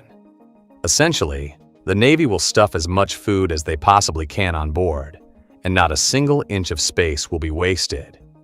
It can make the first few weeks of sailing a little uncomfortable, but at least sailors will have a fresh meal that ensures they have enough energy to carry out the mission. But having a lot of food also means that you have a lot of trash, and getting rid of this trash can be problematic on a submarine. Now, this is probably one of the most controversial sections of this video, or at least the second most controversial, for those interested in seeing why women are rarely aboard a submarine. But the Navy cannot keep all the trash in the submarine. It will simply stink up the place and could lead to a breakout of infection. Moreover, there are no incineration plants or dedicated storage compartments for trash, at least none that can hold it for an extended period, like a 90-day mission. Usually, the Navy uses a pressurized gun, shooting the trash in cans out into the ocean. This should immediately get many of the environmentalists riled up as it should. But trash is often collected in a compartment. Periodically, it is compressed and put inside cans that are often shot out into the ocean. But to make sure they sink and cause as little damage as possible to the maritime ecosystem, the Navy also attached weights, which ensures that such a can will sink down to the ocean floor. Whether this happens in every submarine is something we are not going to comment on, but it is what the protocol suggests. Each submarine would ensure that trash is discarded sensibly and safely to ensure that it doesn't harm the ocean and its ecosystem. When it comes to food items and waste that doesn't contain any metals or plastics, these can be just shot out into the ocean. The salt water will naturally dissolve the materials, rendering them non-harmful to fish and other animals in the ocean. As the food and waste are discarded, the submarine is also somewhat lighter, freeing up more and more space for sailors to conduct their daily recreation activities. In fact, having a little fun on board one of these submarines can be somewhat treacherous in the first few months. But back to the actual food process on ships. And the other question is, who do these sailors eat? Do they get well-cooked meals, or does it simply turn into the same kind of food you'd find in a rat pack? For the chefs and those helping in the galleys, a typical morning can start around 3 a.m. However, the depth these vessels operate often makes it somewhat impossible to distinguish between day and night. Chefs will wake up and immediately head to the galley. Here, they will look at what foods are available. Since fresh foods need to be used first, the chef will generally follow a pre-planned recipe, which enables them to begin the preparation of the meal. It can easily take a few hours for chefs to cook a decent meal, but by the time the other sailors get up or finish their shift, there is no time for preparations. Mariners who are readying themselves for a shift will often get the first call for food. This is mainly to ensure that those who are still on the clock are busy with their responsibilities. After a few minutes of dining, these soldiers were ready to take up their positions. This means that mariners finishing their shift will now be able to dig in. When it comes to food presentation, a buffet style is the most preferable. It allows sailors to choose which food items they want to eat, but the selection is never as big as you'd imagine at your local steakhouse. The one thing these vessels cannot do is waste any food. A typical day will start with a breakfast, consisting of protein sources, carbohydrates, fats, and fruits. Imagine a breakfast with bacon, eggs, toast, and a couple of fruits or berries. Oatmeal and other non-perishable items are generally the breakfast options as the mission comes closer to an end. The second meal of the day can be something as simple as a burger or something as complex as a ravioli, especially when fresh foods are still available. This can change to soups and other canned meals as the trip nears its end. However, many mariners have mentioned that they can get some decent pizza, especially if the chef knows how to make his own pizza dough. Unfortunately, this is not the case on every deployment, and mariners are mostly dependent on what the chef can prepare. Finally, we get to dinner, or the last meal of the day. For some sailors, this could be breakfast, whereas others are treated to things like burgers. Unfortunately, you won't find steaks aboard a U.S. submarine due to the space taken up by carrying so much meat. Giving each of the 150 sailors a steak of about 8 ounces is quite a lot of weight that needs to be carried around. Once the meals are done, chefs often like to put up some kind of dessert. Again, this depends on the chef, with some often making apple pie, donuts, or encrusted sweet treats in the form of smaller pies. Since many of these desserts can be made using non-perishable foods, it is something the sailors can look forward to and plays a big role in keeping up the morale of these troops.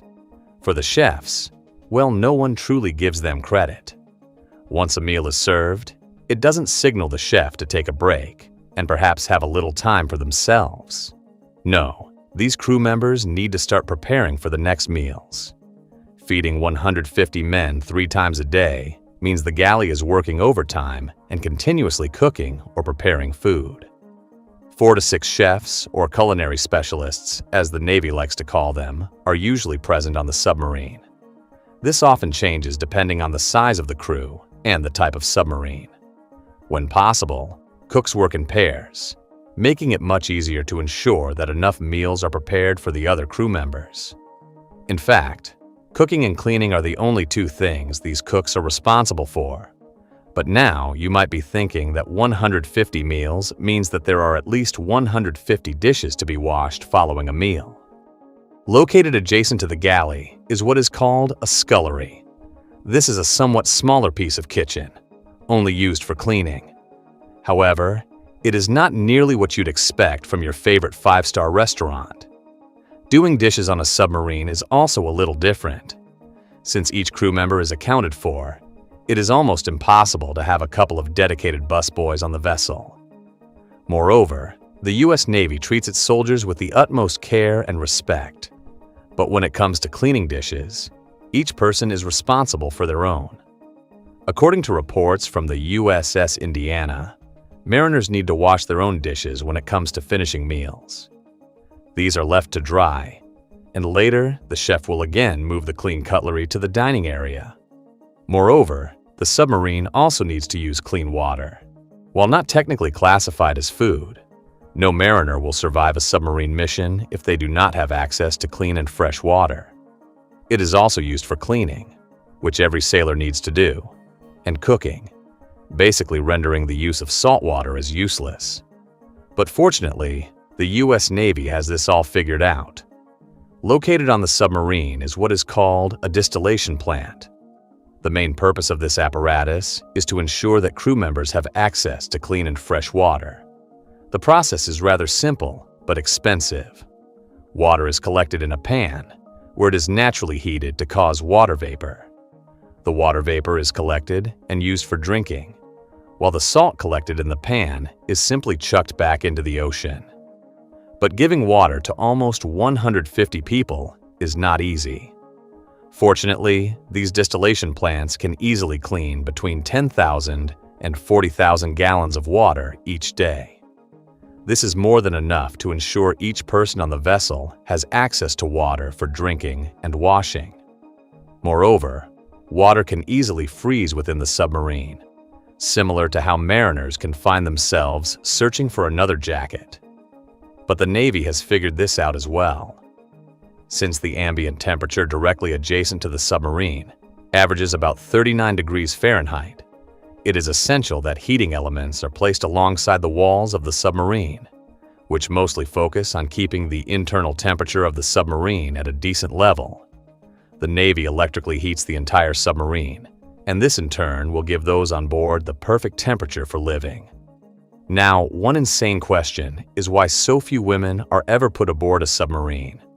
Since the world is shifting toward an integrated society, where women are now just as good as men, it is extremely rare to see women ever manning a submarine. But why? Before you break us down in the comments for being biased toward women, it is important to gain a little overview of the living conditions a mariner needs to endure for up to 3 months.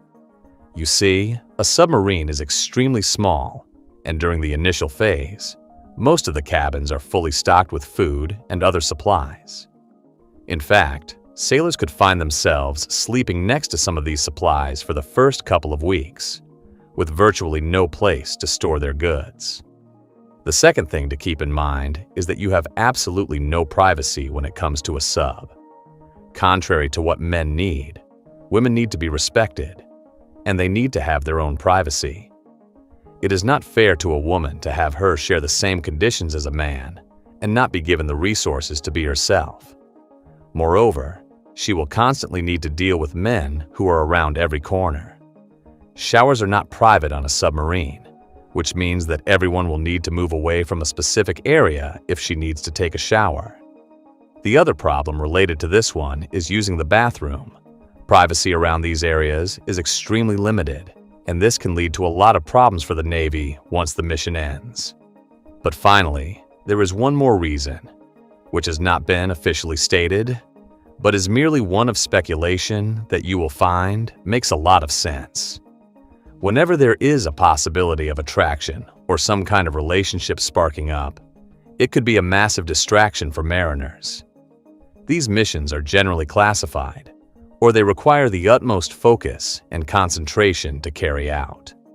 While the Navy will never explicitly state this, it is something they always keep in mind to ensure that it doesn't become any problem for the sailors. Asking any other naval officials, they tend to say the same thing.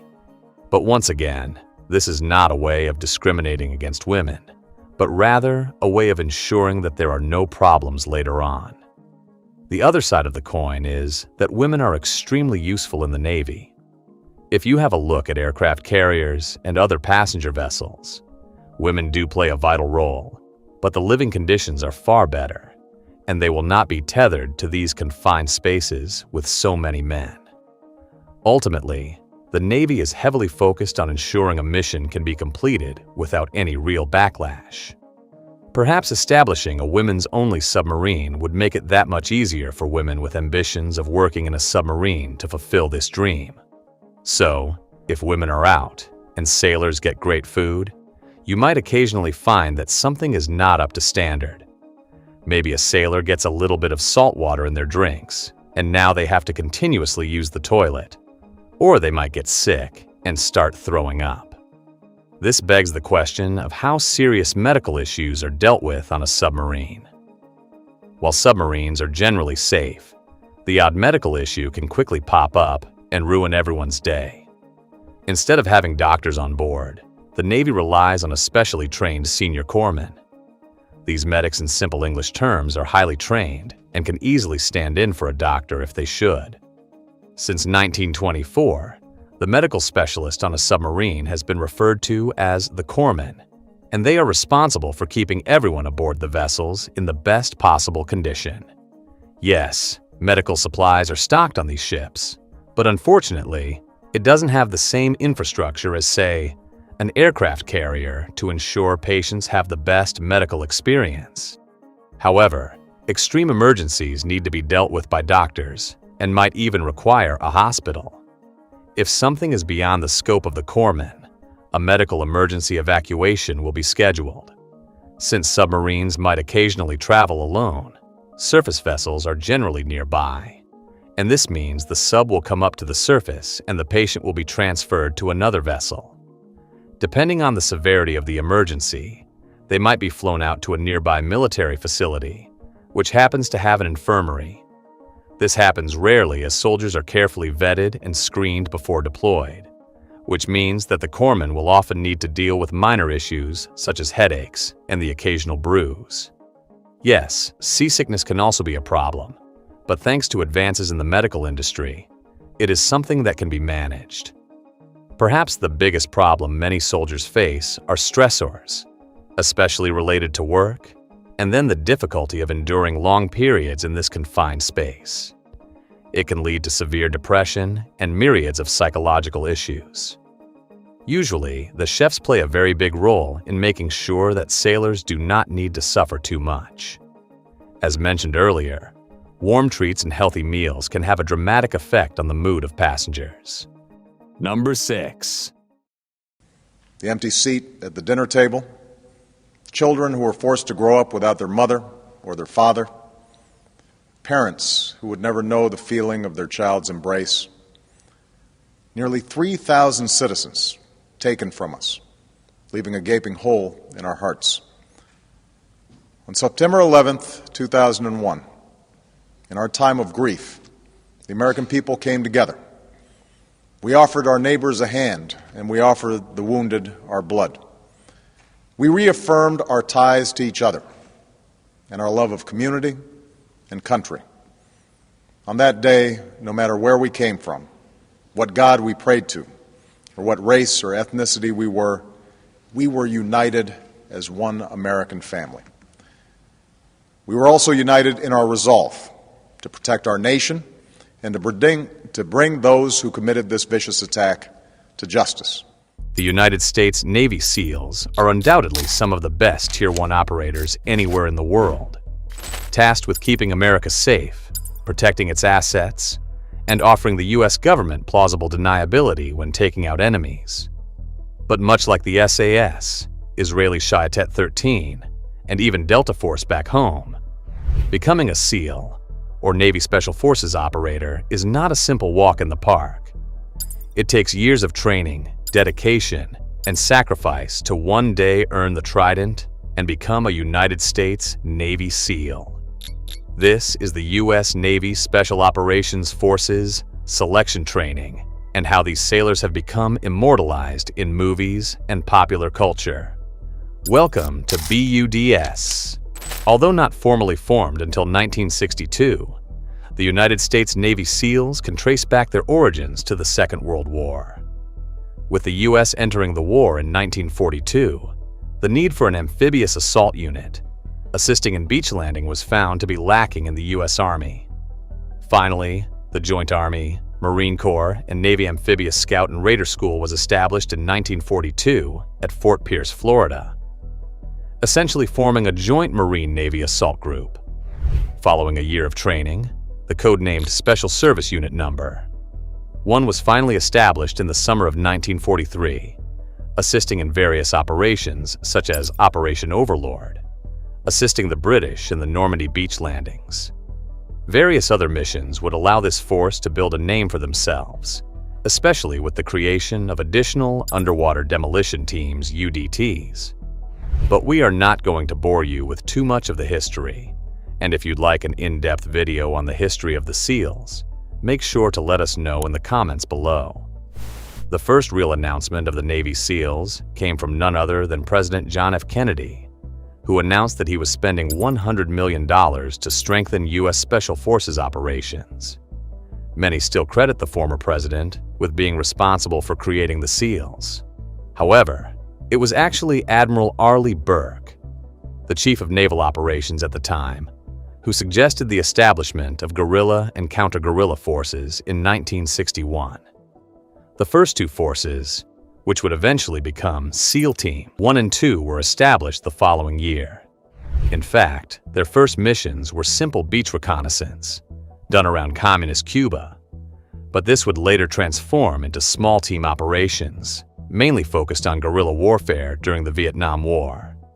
But what is even more fascinating is the fact that just a few years later, and during the Cold War, the United States established SEAL Team 6. This didn't mean that the Navy had 6 of these teams, but it was merely named to throw off Russian intelligence services and overestimate the special forces of the United States. SEAL Teams 4 and 5 were later established, all taking part in the invasion of Grenada, but where the Navy SEALs really gained notoriety was some of its roles during the invasion of Iraq in the early 2000s. Teams such as SEAL Team 3 with Chris Kyle and later SEAL Team 6, who took down Osama bin Laden, would become iconic, creating a legacy all under the slogan of "The only easy day was yesterday." But today, the SEALs have become a mainstream unit, and with tons of former operators now speaking out, the mystique surrounding the SEALs has largely disappeared. Replacing it is perhaps the mystery of Delta Force. But many of you watching this video might have asked yourself what you need to do to become a U.S. Navy SEAL. It is not like the rest of the U.S. military where you simply sign up and join the process. Or is it? Well, first of all, there is the problem of eligibility. The U.S. Navy SEALs only accepts candidates between the ages of 18 and 27, who have a clear record and are in the best possible physical condition. Applicants need to be U.S. citizens, and they need to have at least 20/25 vision, but 20/40 is recommended.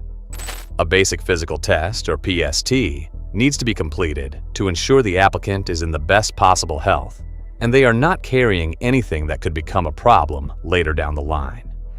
Moreover, a 4-year degree is also recommended, but not mandatory, as the Navy has been seen giving some leniency to those with a lot of experience. In layman's terms, if you don't want to study and earn a degree, you need to spend a few tours abroad proving your work ethic and dedication. Finally, you need to enlist in the Navy, or at least apply to the United States Navy in order to be eligible for becoming a SEAL. Once again, this rule is not set in stone, and many SEALs have been adopted from other military branches due to their specific skills or experience. But all of these requirements are merely to earn the opportunity to try out for the SEALs. And once we get into the rigorous training process and deeper scrutiny placed on these applicants, you will find out just how hard it actually is to become a U.S. Navy SEAL. Once all the administrative requirements have been fulfilled, the PST or physical screening tests need to be completed. According to what we could find, this is the minimum requirements. Swim 500 yards, 457 meters, in 12.5 minutes or less, followed by a 10-minute rest. Do 42 push-ups in under 2 minutes, followed by a 2-minute rest. Do 50 sit-ups in under 2 minutes, followed by a 2-minute rest. Do 6 pull-ups, followed by a 10-minute rest. Run 1.5 miles, 2.4 kilometers, in less than 11 minutes, but exceeding them is recommended if you want to stand out from the rest of the competition. Once an applicant has managed to overcome all of this, the real fun begins, and this is where about 70 to 80% of all applicants choose to rather leave the training program or drop out due to being unable to complete some of the challenges. But what are these challenges? Following the rigorous screening process, the real hard work starts. All applicants must attend a 24-week school, known as Basic Underwater Demolition SEAL BUD-S School, a basic parachutist course, and then the 26-week SEAL Qualification Training Program. This means that it could take up to a year of training for an applicant before they are even considered a SEAL, and it could be up to 2 years before these SEALs actually see combat for the first time. BUD-S, as many SEALs call it, is the first program in the pipeline, and it starts with 3 weeks of orientation, where prospective SEALs spend most of their time studying. Once they've finished, a 7-week physical conditioning program kicks off, and this is where most SEALs often drop out. Not only does it include basic skills, but it pushes these prospective SEALs to their absolute physical and mental limits. During these 7 weeks, the infamous Hell Week also takes place, which often symbolizes hazing. Applicants need to overcome sleep deprivation, extreme physical challenges, and psychological pressure, while having to endure the frigid cold waters near the Naval Amphibious Base out in Coronado, California. Instructors will not only mock these applicants, but often encourage them to drop out. It is usually the week with the highest dropout rate, and many SEALs feel that once someone has completed Hell Week, they will more than likely make it to becoming a U.S. Navy SEAL. BUD-S will also include a diving course, which takes about 7 weeks, while another 7 weeks is spent focusing on land warfare. Finally, candidates are flown to the next test, Tactical Air Operations in San Diego, California. This 3-week program focuses on the parachuting aspects, where candidates are taught to free fall and conduct the various forms of parachuting. Only a handful of candidates make it to this level, where they are then told that they have completed the basic, elementary level training needed to have the opportunity to one day become a Navy SEAL. What follows is something called SEAL Qualification Training, SQT, which is another 26-week course that teaches candidates the ins and outs of advanced warfare. According to the Navy, this includes things like weapons training, close quarters combat, small unit tactics, land navigation, demolitions, unarmed combat, cold weather training in Kodiak, Alaska, medical skills, and maritime operations. Before graduating, students also attend survival, evasion, resistance, and escape training, SERE training. Finally, the candidate graduates and is now fully acknowledged as a U.S. Navy SEAL by receiving the coveted trident. But finishing the test and qualifying to be a Navy SEAL is only half of the process, and it still doesn't mean that a SEAL will be accepted into a team. Following the training weeks, SEALs are not necessarily deployed to a specific SEAL team immediately. The Navy SEALs often have a large board where they put the pictures of the candidates, and this is used by experienced SEALs to choose whether or not they want a specific person as part of the team. It can be quite disheartening when someone is not selected by a SEAL team, but each person who qualifies will eventually be assigned to a specific team. Fortunately, those who find themselves home with one of the established SEAL teams will be deployed to wherever the team is stationed. They will then start what is known as SEAL Troop. TRP training before entering the deployment cycle. This is usually a 12 to 18-month cycle, where SEALs are deployed to specific areas while undergoing various forms of training that will inevitably make them mission-ready. But SEALs by themselves are not a jack of all trades. Each person is usually a specialist in a specific discipline, and all contribute together to ensure that a SEAL team has all the necessary skills for a mission. These are some of the skills many individuals in the U.S. Navy might learn.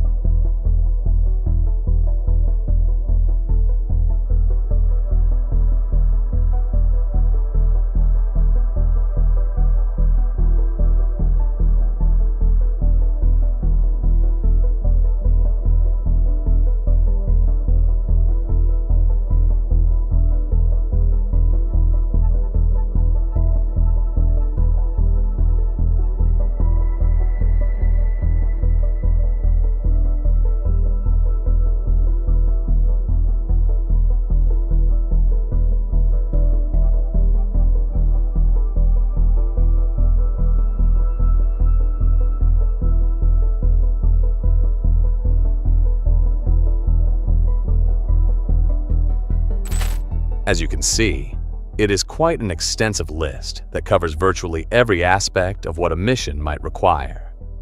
In fact, each SEAL team is made up of a combination of these skilled individuals, which makes it much easier to eventually complete missions.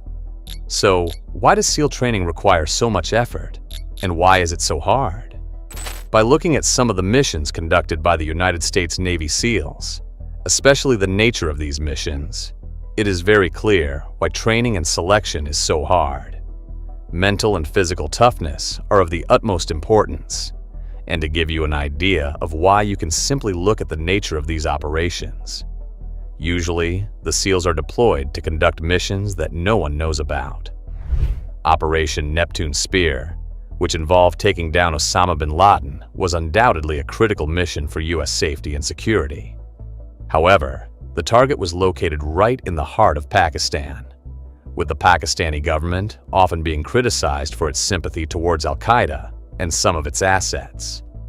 No one knew whether or not the Pakistani government would assist U.S. Special Forces, or whether they might tip bin Laden off, bringing a decades-long intelligence operation to an end.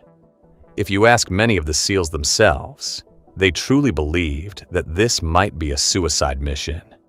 And with the United States using troops who technically didn't exist, they could have claimed that they had no knowledge of the operation if things went south. Moreover, knowing that you might not return from the mission is already stressful enough, requiring these SEALs to show a level of unrivaled mental toughness.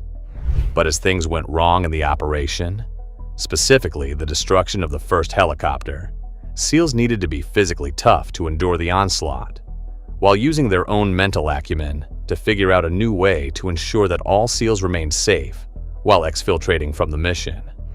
Moreover, the risk of a SEAL being caught, while having a ton of highly classified information in their minds, could be another big problem.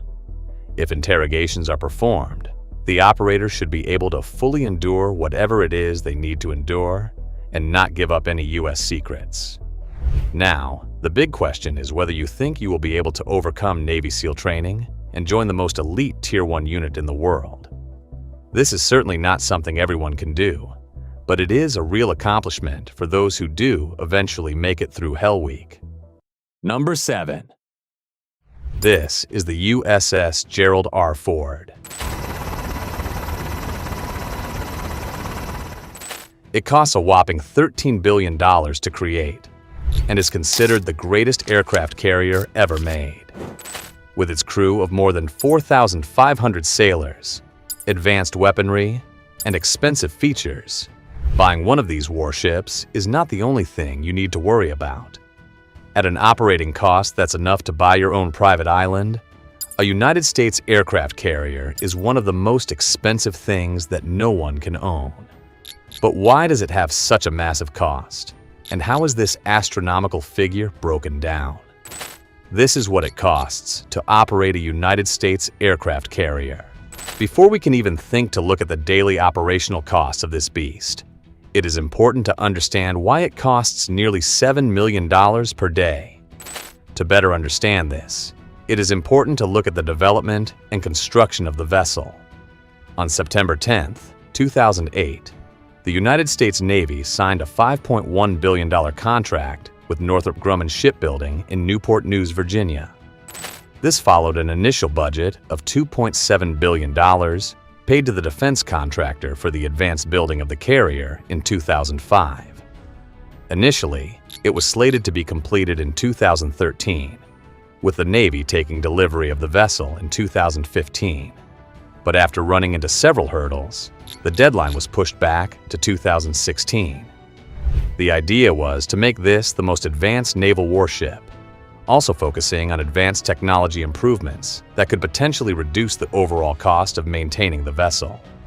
But things got a little tricky, and by 2013, the estimated cost of production already sat at $12.8 billion, not including the more than $4 billion Northrop Grumman received for the research and development.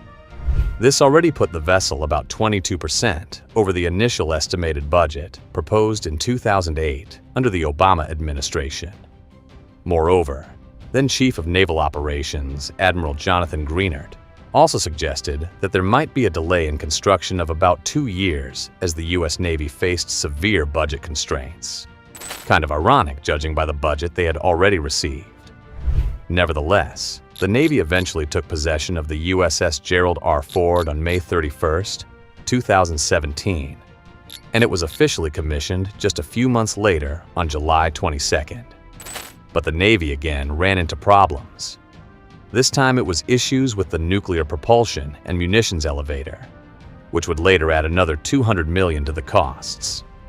By the time it was all said and done, the USS Gerald R. Ford would cost the United States Navy a massive $13.027 billion, officially making it the world's most expensive warship ever built.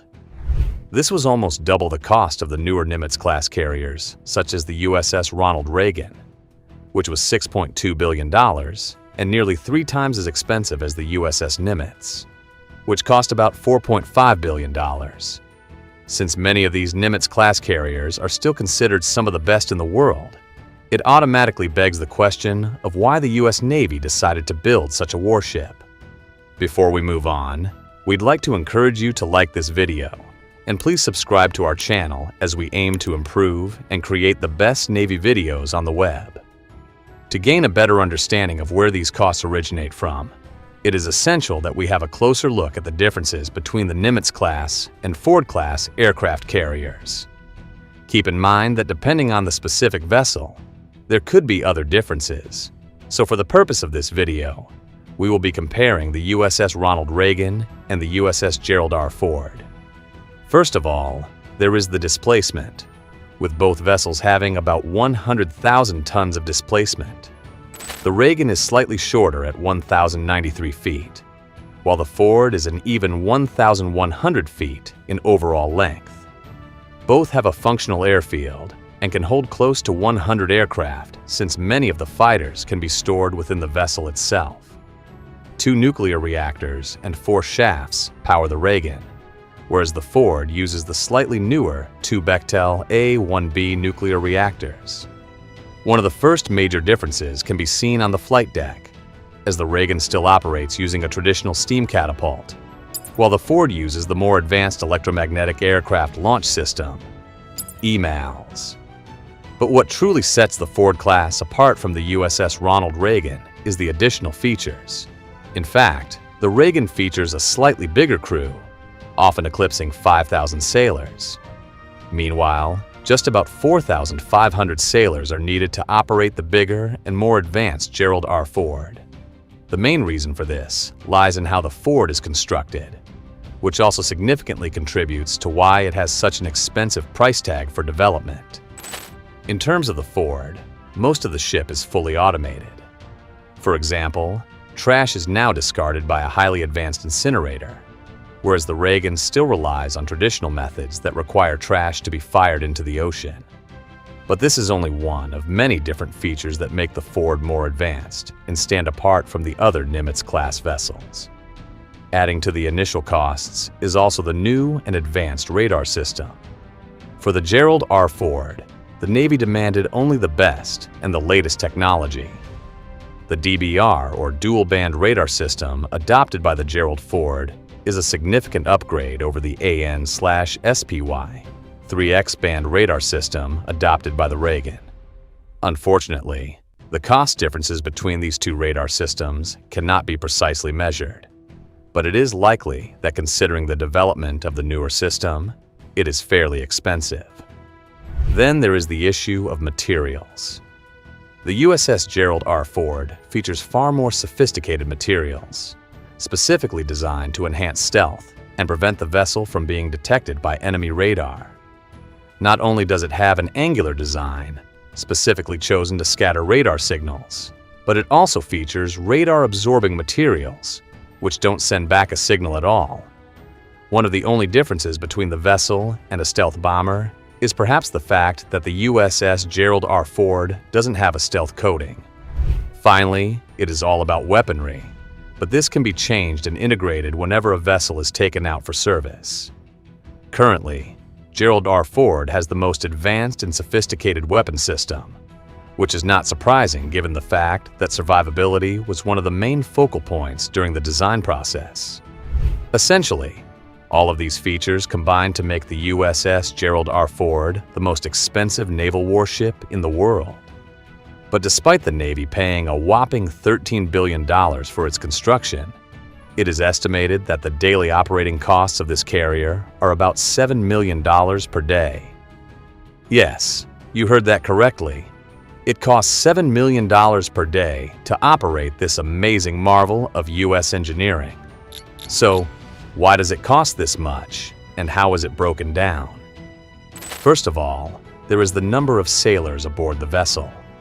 For the Gerald R. Ford, this number is around 4,500 as of this video, and each of these sailors also need to earn their paycheck. While we cannot estimate the exact costs of each paycheck, it does vary by rank, with the captain or commanding officer usually earning the biggest check each month. Once all the sailors have been loaded onto the vessel, they need to be fed, which can cost quite a bit given the fact that each sailor needs to get at least 3 meals each day, which totals around 500 calories per day. In fact, serving breakfast alone can be tricky with hundreds of pounds of bacon and thousands of eggs being needed to just give each sailor a basic breakfast. You can probably imagine how steak or special meals that include seafood can bump this cost up even higher. Moreover, the vessel is powered by a nuclear reactor, which significantly cuts down on the overall fuel expenditure faced by diesel-powered vessels, such as those used by Russia and the Chinese. However, this doesn't exempt the vessel from having fuel. Almost 100 aircraft can usually be found on or below the flight deck, and each of these fighters needs jet fuel to fly. Since the Gerald R. Ford can carry up to 1.3 million gallons of jet fuel, this sounds like quite a lot. But given the fact that the average FA-18 Super Hornet burns about 1,100 gallons of fuel per hour, you can quickly see why many carrier strike groups often have their own fuel tanker accompanying the vessel. In essence, the most common fighter jet found on aircraft carriers burns about $10,000 to $30,000 worth of fuel in just a single flight mission. But these are just rough estimates, and depending on the number of missions or sorties, this number can quickly get out of hand. Finally, there is also the complex question of ammunition. Not all aircraft carriers have the same weaponry, but judging by the video we made on what it costs to fire Navy weapons, you can quickly see how $1 million can vanish in just a couple of minutes. In essence, a U.S. aircraft carrier is a very expensive toy to have around, costing a whopping $7 million a day. This cost can add a significant burden to the budget of the Navy, which is why many suggest that the USS Gerald R. Ford might be the cheapest ever aircraft carrier to operate. So, how is this possible? The main difference that makes the cost a little cheaper is the introduction of the EMALS or electromagnetic aircraft launch system. Unlike the traditional steam catapults, which use highly pressurized steam that needs to constantly be refilled, the EMALS employs a linear induction motor to launch aircraft using electromagnetic force.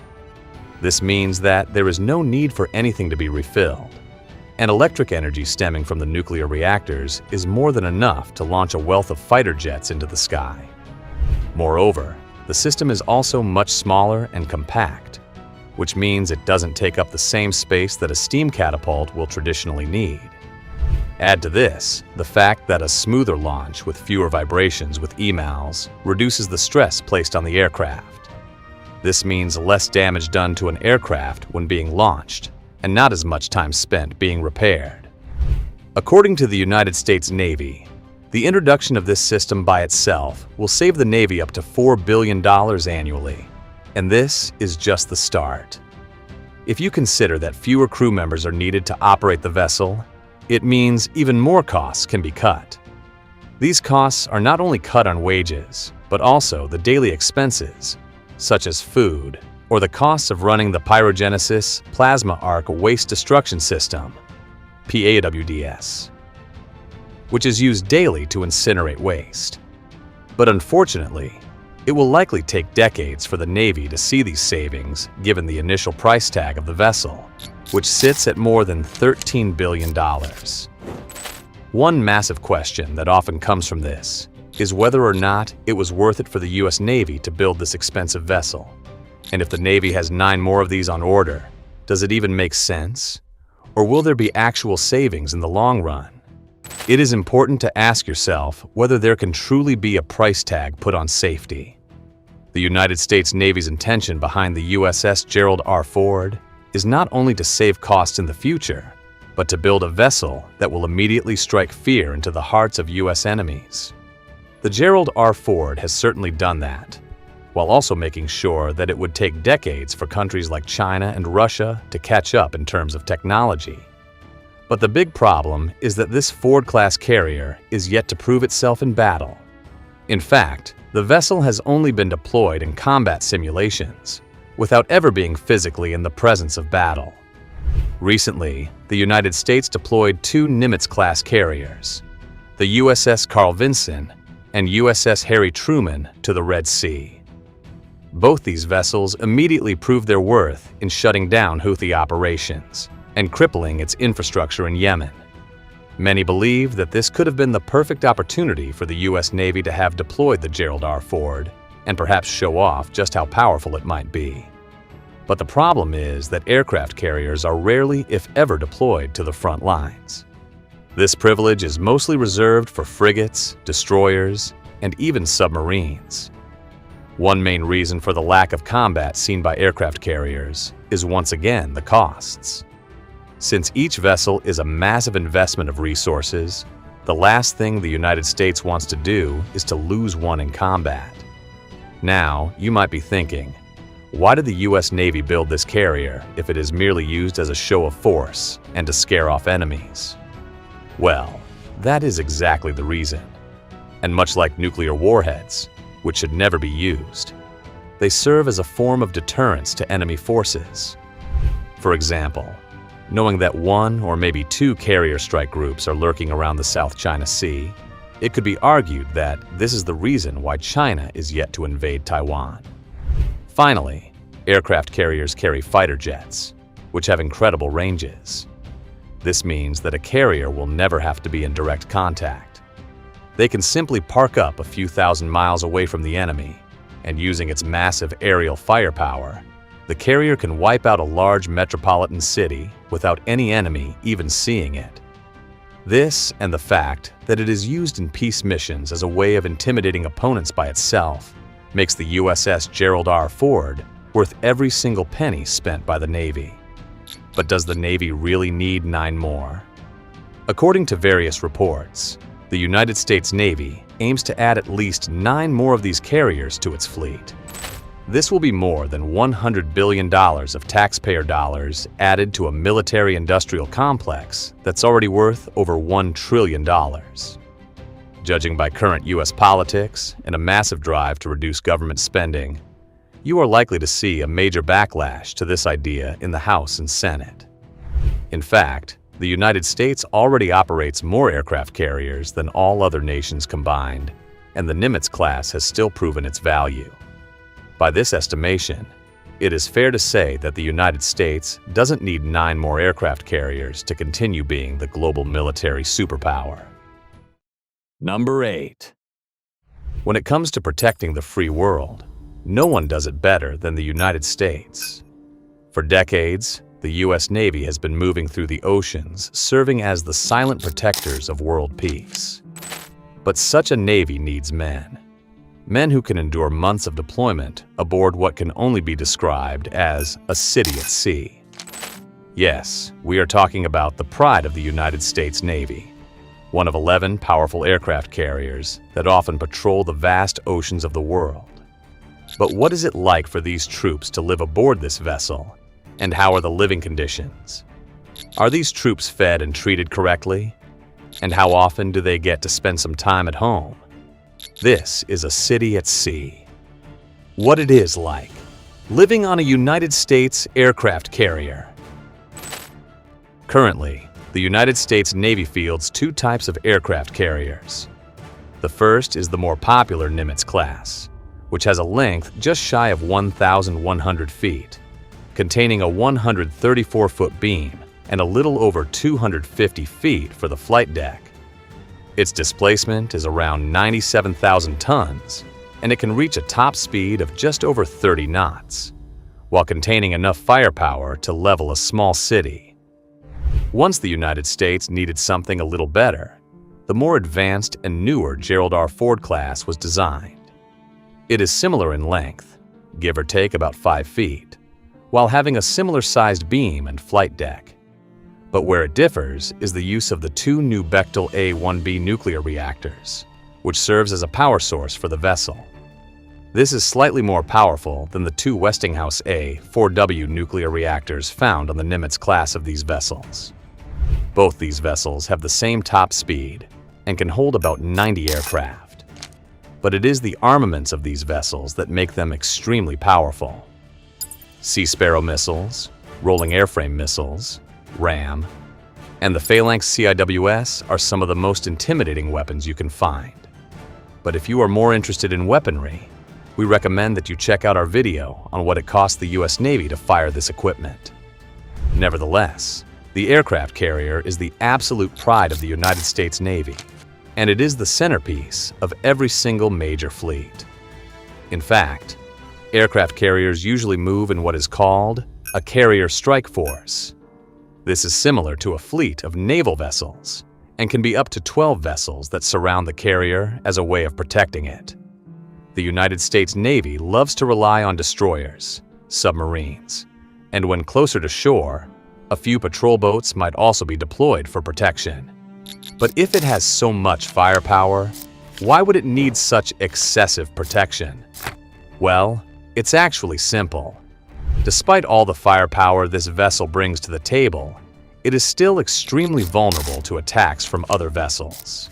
Should any nation send a submarine, it could do serious damage unless the vessel is protected. Or you could find yourself with a similar situation to Pearl Harbor. Numerous kamikaze drones, as they would be today, will absolutely destroy an aircraft carrier, striking before it can ready its defenses. Yes, the Phalanx will surely cause some damage, but an aircraft carrier relies heavily on getting aircraft in the sky. And if the flight deck gets damaged, this can be almost impossible. For this reason, a carrier strike group is often deployed to escort the aircraft carrier, and together, these vessels have unrivaled firepower, which could theoretically destroy a small city. To put this into perspective, only recently, the United States deployed 2 vessels, the USS Carl Vinson and USS Harry S. Truman, to the Red Sea. As the Houthis were attacking innocent vessels passing by and trying to take out anything Israel sent, it was needed to bring a stop to these opportunistic attacks. The United States easily deployed these carriers, each with about 90 aircraft. Conducting daily missions flying over Yemen, they would deliver tons of ordnance, including the JDAM completely destroying weaponry the Houthis had been using to attack other vessels in the region. Just 2 months later, and the Houthis had slowly stopped these attacks, understanding exactly what the consequences are of going toe-to-toe with the United States. Perhaps the stationing of 6 B-2 Spirit bombers at the joint military base, Diego Garcia, would also play a big role in reducing tension with the Houthis in the Red Sea. Moreover, these vessels are currently also staring down Iran, and should a nuclear deal not be reached between the two nations, it is very likely that F-18 fighters deployed aboard these vessels will want to enter Iranian airspace. But this is exactly why we have decided to make this video. You always see the news and admire these majestic vessels, but when it comes to the onboard antics and what the sailors need to endure, no one really cares. In fact, everyone wants to win a war or skirmish, and then simply just continue with their lives, never talking about any of those on board. For these sailors, the 9 to 12 months spent at sea can be absolutely treacherous, and many of them sacrifice so much that readjusting to normality after a deployment can be tough. Fortunately, the United States Navy has caught on to this, and they are now trying to make aircraft carriers feel as close to home as possible. While you will not be able to see your favorite landmark when looking out the door of your cabin, the small things that we are about to discuss in this video can quickly give you a feeling that you are not too far from home. This is what it's like for those who spend months at sea aboard the most powerful vessel the world has ever seen. Let's begin with the basics of deployment. Each deployment can last anything from 9 months up to a year, but some sailors can easily find themselves living aboard these vessels for up to 24 months. Yes, certain missions will require a little longer deployment than others, which can stretch these feelings of loneliness out quite a bit longer. Getting a job aboard a U.S. aircraft carrier is very similar to any other vessel, but unfortunately, you rarely have a choice. It all starts with arduous training programs that could last a couple of months before you even get to choose where you want to go. Once the training is finished, a note will be passed out, where sailors can choose where they want to be deployed. This often makes it easier for sailors to remain close to home whenever possible. But simply finishing your training doesn't mean you will deploy to a carrier. You could find yourself deployed to a destroyer or submarine, so luck can also play a big role. Fortunately, you will eventually find a role depending on what your chosen specialization is. Many of those who want to fly aircraft can find themselves as pilots here. But unless you are a pilot, or at least training for one, it is impossible to know exactly where you could end up for deployment. For the captains aboard these vessels, it could be a little different. Finishing your training doesn't automatically mean that you'll be a captain. In fact, every prospective CVN commanding officer is eligible for a deep draft. Again, it means that the captain, even with a desire to work aboard a CVN, could theoretically find themselves working aboard another vessel. However, if the call comes and someone does end up on an aircraft carrier, life changes completely. But since the captain is the most important part of the vessel, we will have a look at how a day in their life can look a little later on. As for the normal sailors, each of them will have some kind of specialization. Some are chefs and culinary specialists, whereas others can operate the flight deck. Depending on your specialty, you will be assigned a task, which you hope is probably aboard one of these massive aircraft carriers. If you are lucky, you will be deployed on the USS Carl Vinson, and for the next few months, you will be at the behest of the United States Navy and the city at sea that it has become known as. But what exactly makes this a city at sea? First of all, an aircraft carrier is absolutely enormous, and some of the biggest can comfortably hold up to 6,000 sailors, all fully trained and ready to fight. In fact, the enthusiasm might be high when you leave port in Florida, but after a few weeks aboard the vessel, it will become stale rather quickly. Depending on your job, you will be divided into shifts, with each sailor responsible for a certain task. Most sailors simply need to ensure the vessel is working and that everything is in the best possible condition. Others might man the weaponry, or even be engineers working on many of these flight decks or even aircraft. Everyone has a job, and the survival of the vessel depends on things going the way they should. Yes, sailors do get a little bit of downtime and leisure when they can have a little bit of fun, but we will get to that in a bit. For now, let's explore what the life of the average sailor would look like aboard one of these vessels.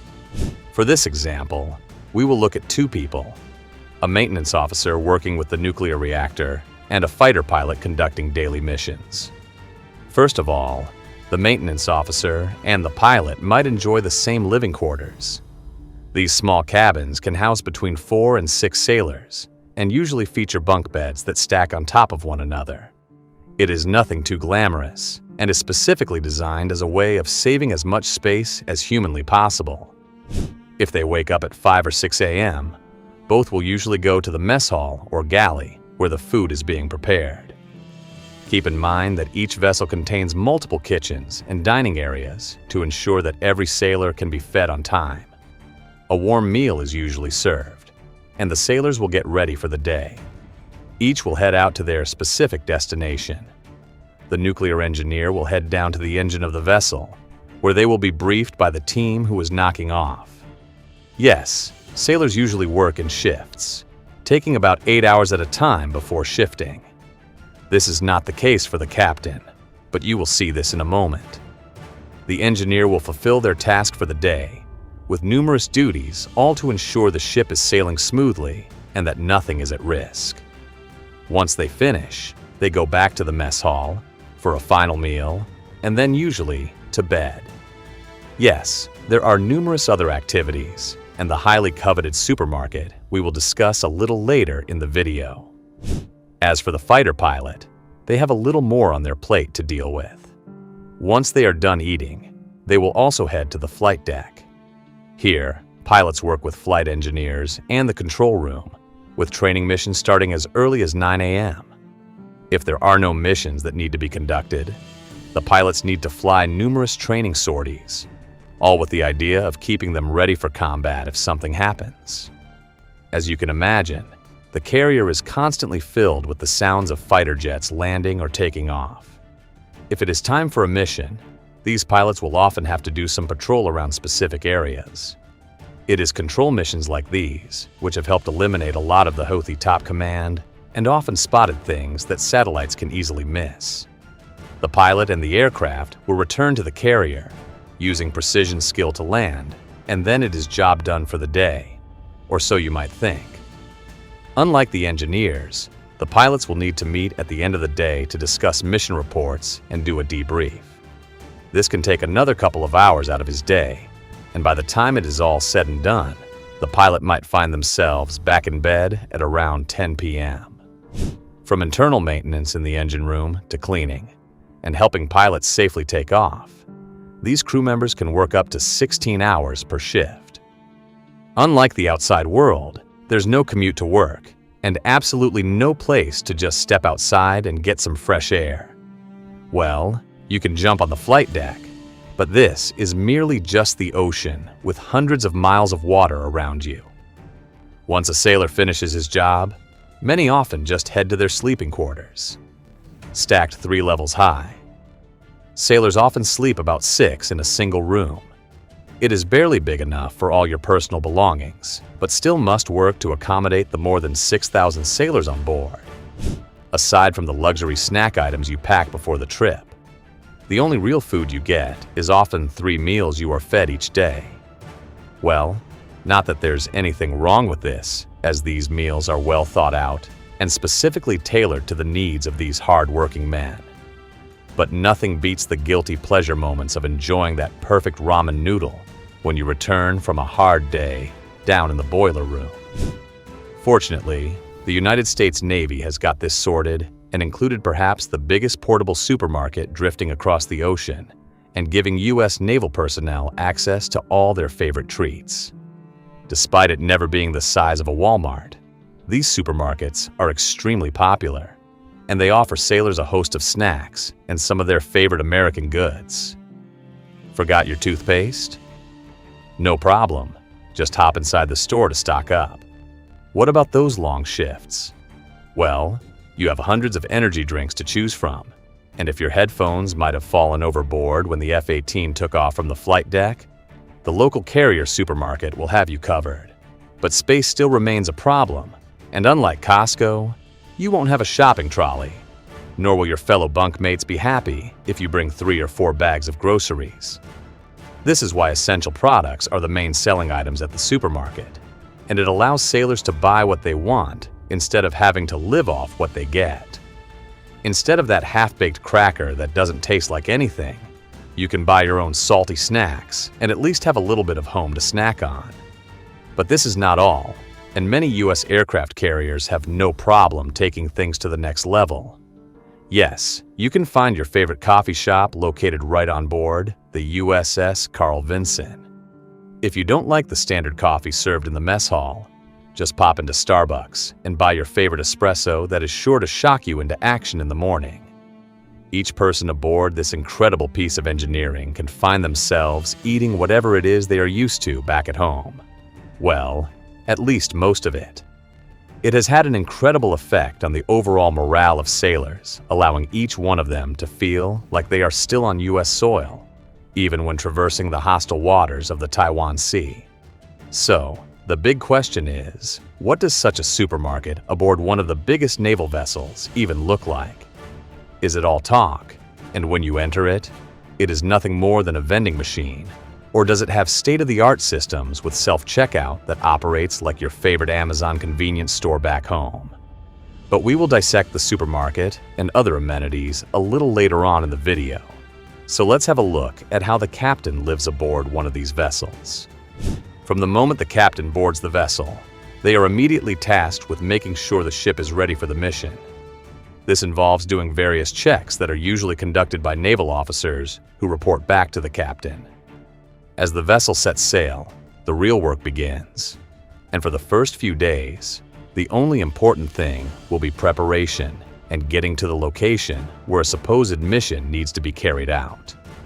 It is also around this time that various training missions are launched to ensure all the aircraft are in operating condition. But usually, faulty aircraft will not even be deployed, unless maintenance can be done aboard the vessel. The captain usually wakes up at an early hour. In many cases, this is even before the rest of the crew, even though many sailors will have to work the night shift. As soon as the captain gets up, the executive officers will brief them if something needs to be addressed. However, various administrative tasks and planning for the rest of the day will also commence almost immediately. The captain will have the opportunity to eat, usually in the captain's own dining room, which is completely separate from everyone else. This is also where the captain is briefed about the mission, and many of his naval officers will have already set up schedules for what should happen. Once the commanding officer is done, it is usually time for UNREP or underway replenishment. This is a very critical moment for the ship, and it is usually very vulnerable. A supply vessel will arrive alongside the carrier, and high-tension cables are strung between the two. Cargo is then moved between the two vessels to ensure the carrier has everything it needs to continue the next leg of the journey. Helicopters can be deployed to take care of the heavier equipment, while the captain ensures that every extra resource is accounted for and correctly stored. Usually, flight operations will kick off around the same time. These could either be mission-related or simply training, but pilots need to ensure they are comfortable operating on these somewhat smaller decks. Ordnance and other defense equipment will be checked daily to ensure that everything is in working condition should it be needed for a mission. But what many people forget is that the commanding officer has incredible multitasking skills. They can focus on the flight operations, while also doing many administrative tasks like fueling the aircraft.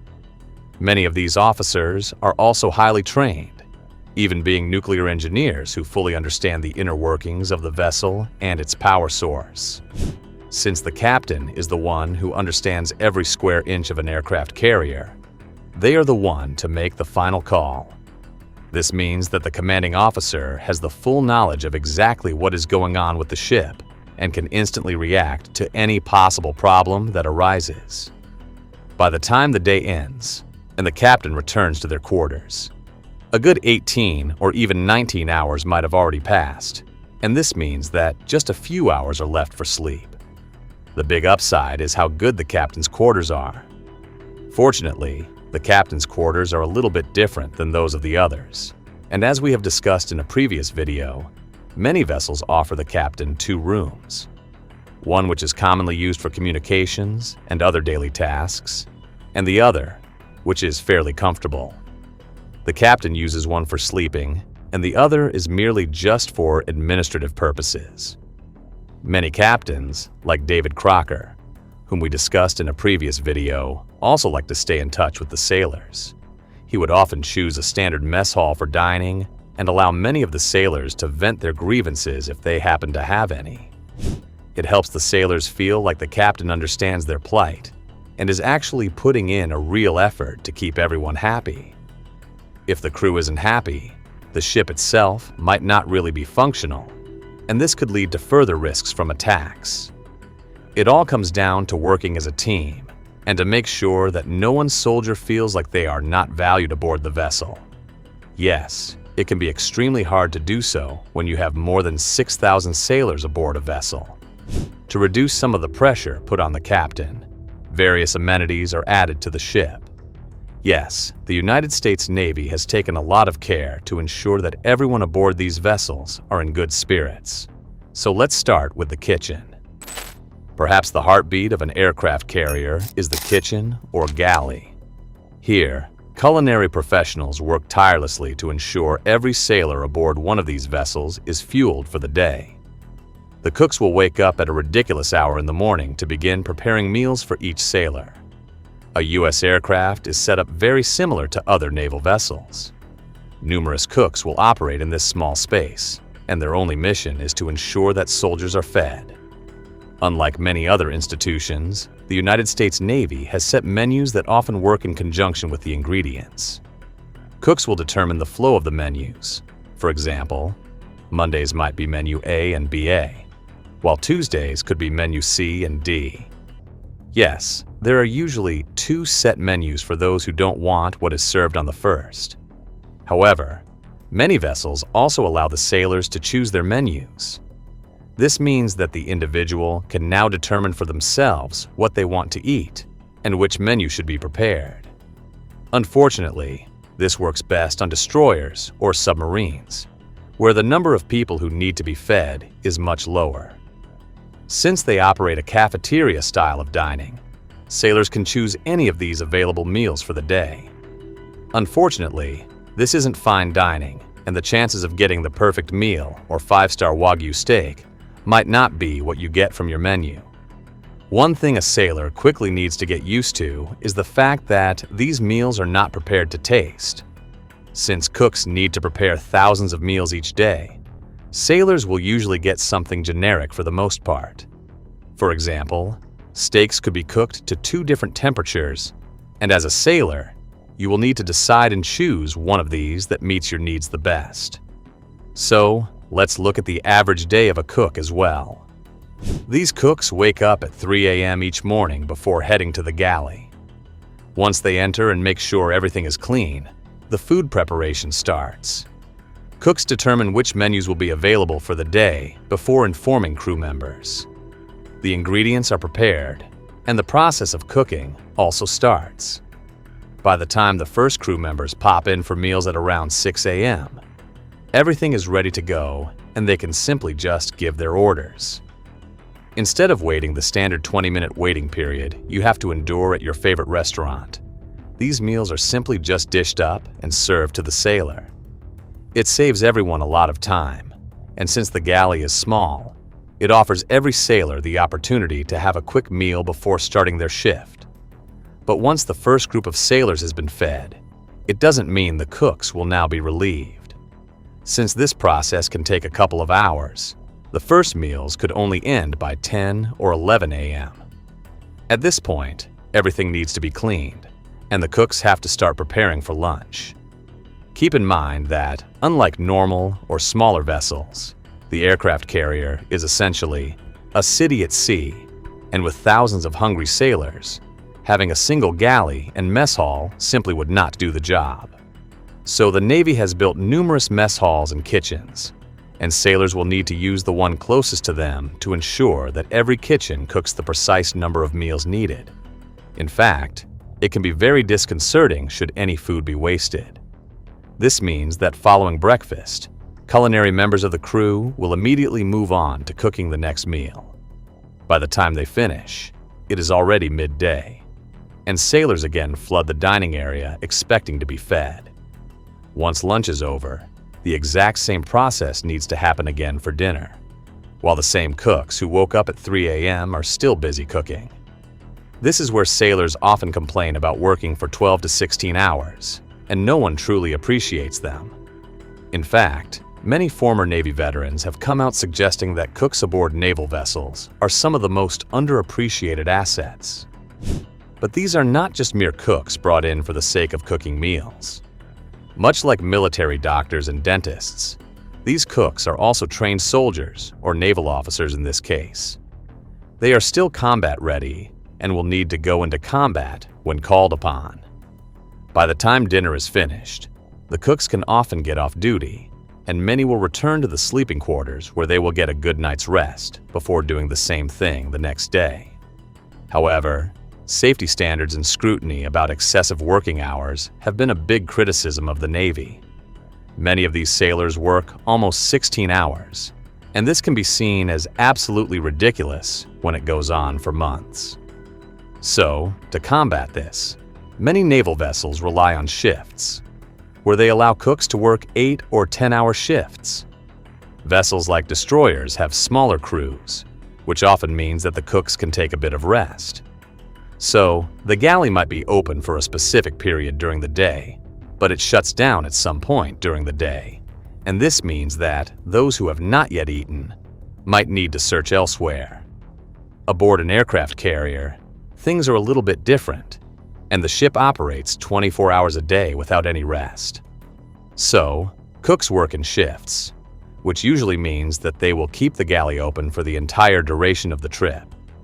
This can be extremely tough considering how often things need to be cleaned and then the cooking starts. A cook aboard an aircraft carrier is perhaps one of the hardest working individuals, and without them, no one truly knows what would happen with the vessel. It is not like each sailor can quickly make a meal for themselves, or could they? Well, there is a supermarket aboard these vessels that add to the value they provide. One of the biggest additions to aircraft carriers in recent years is giving sailors access to other kinds of products. Instead of becoming institutionalized by rinsing and repeating the same routine, they have the luxury of visiting a supermarket that is usually present aboard these vessels.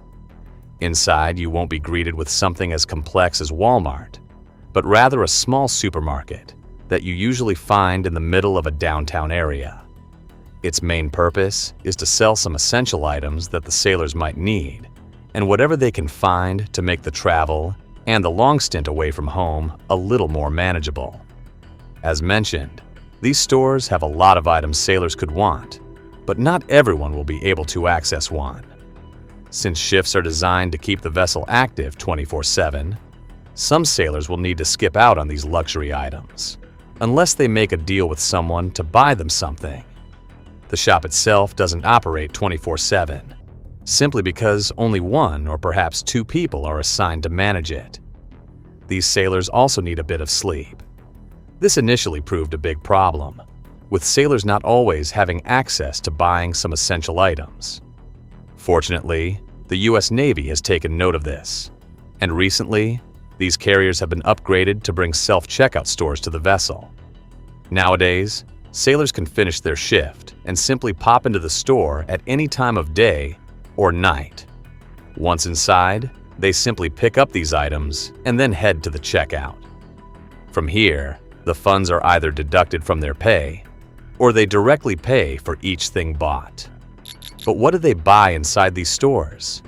Well, for the most part, the store is stocked with only the bare basics. Yes, you can find a brand new toothbrush, some ramen noodles, a few snacks, and energy drinks. Yes, these stores have a lot of energy drinks to fuel sailors who are working these incredibly long hours without any real break. As for clothing, The occasional branded item will hit the shelves, and sailors can either buy these for themselves or to take home to friends and family. But the second most bought item at the supermarket is none other than cleaning and hygiene products. Don't have any toothpaste? Well, don't worry. The store has you sorted. You can even buy some deodorant to help get rid of that smell if 6 men are living in the exact same compartment. Finally, many of those working on the vessel also need some electronics, like headphones to break away from the constant clattering of steel and aircraft either landing or taking off. Mobile chargers have recently become another great commodity. In fact, losing your charger can be detrimental on board a ship, and you cannot quickly pop out to your local Apple iStore and have it replaced. But even though not real food items like meat or fresh veggies are available in the store, it is still absolutely essential that every product is kept fresh. And with more than 6,000 sailors, you can bet that these items don't last very long. One of the main reasons for this store is the psychological effects it has on those aboard. For example, many of these sailors will not have access to common U.S. food items for up to a year, and this can be quite demoralizing, especially if you start longing for home. So, the U.S. Navy decided that giving officers the opportunity to buy some of the smaller things they might need could be very useful. For example, a sailor who feels like having a pudding cup or even just a heartwarming snack can now just pop into the store, take one, and they should be set.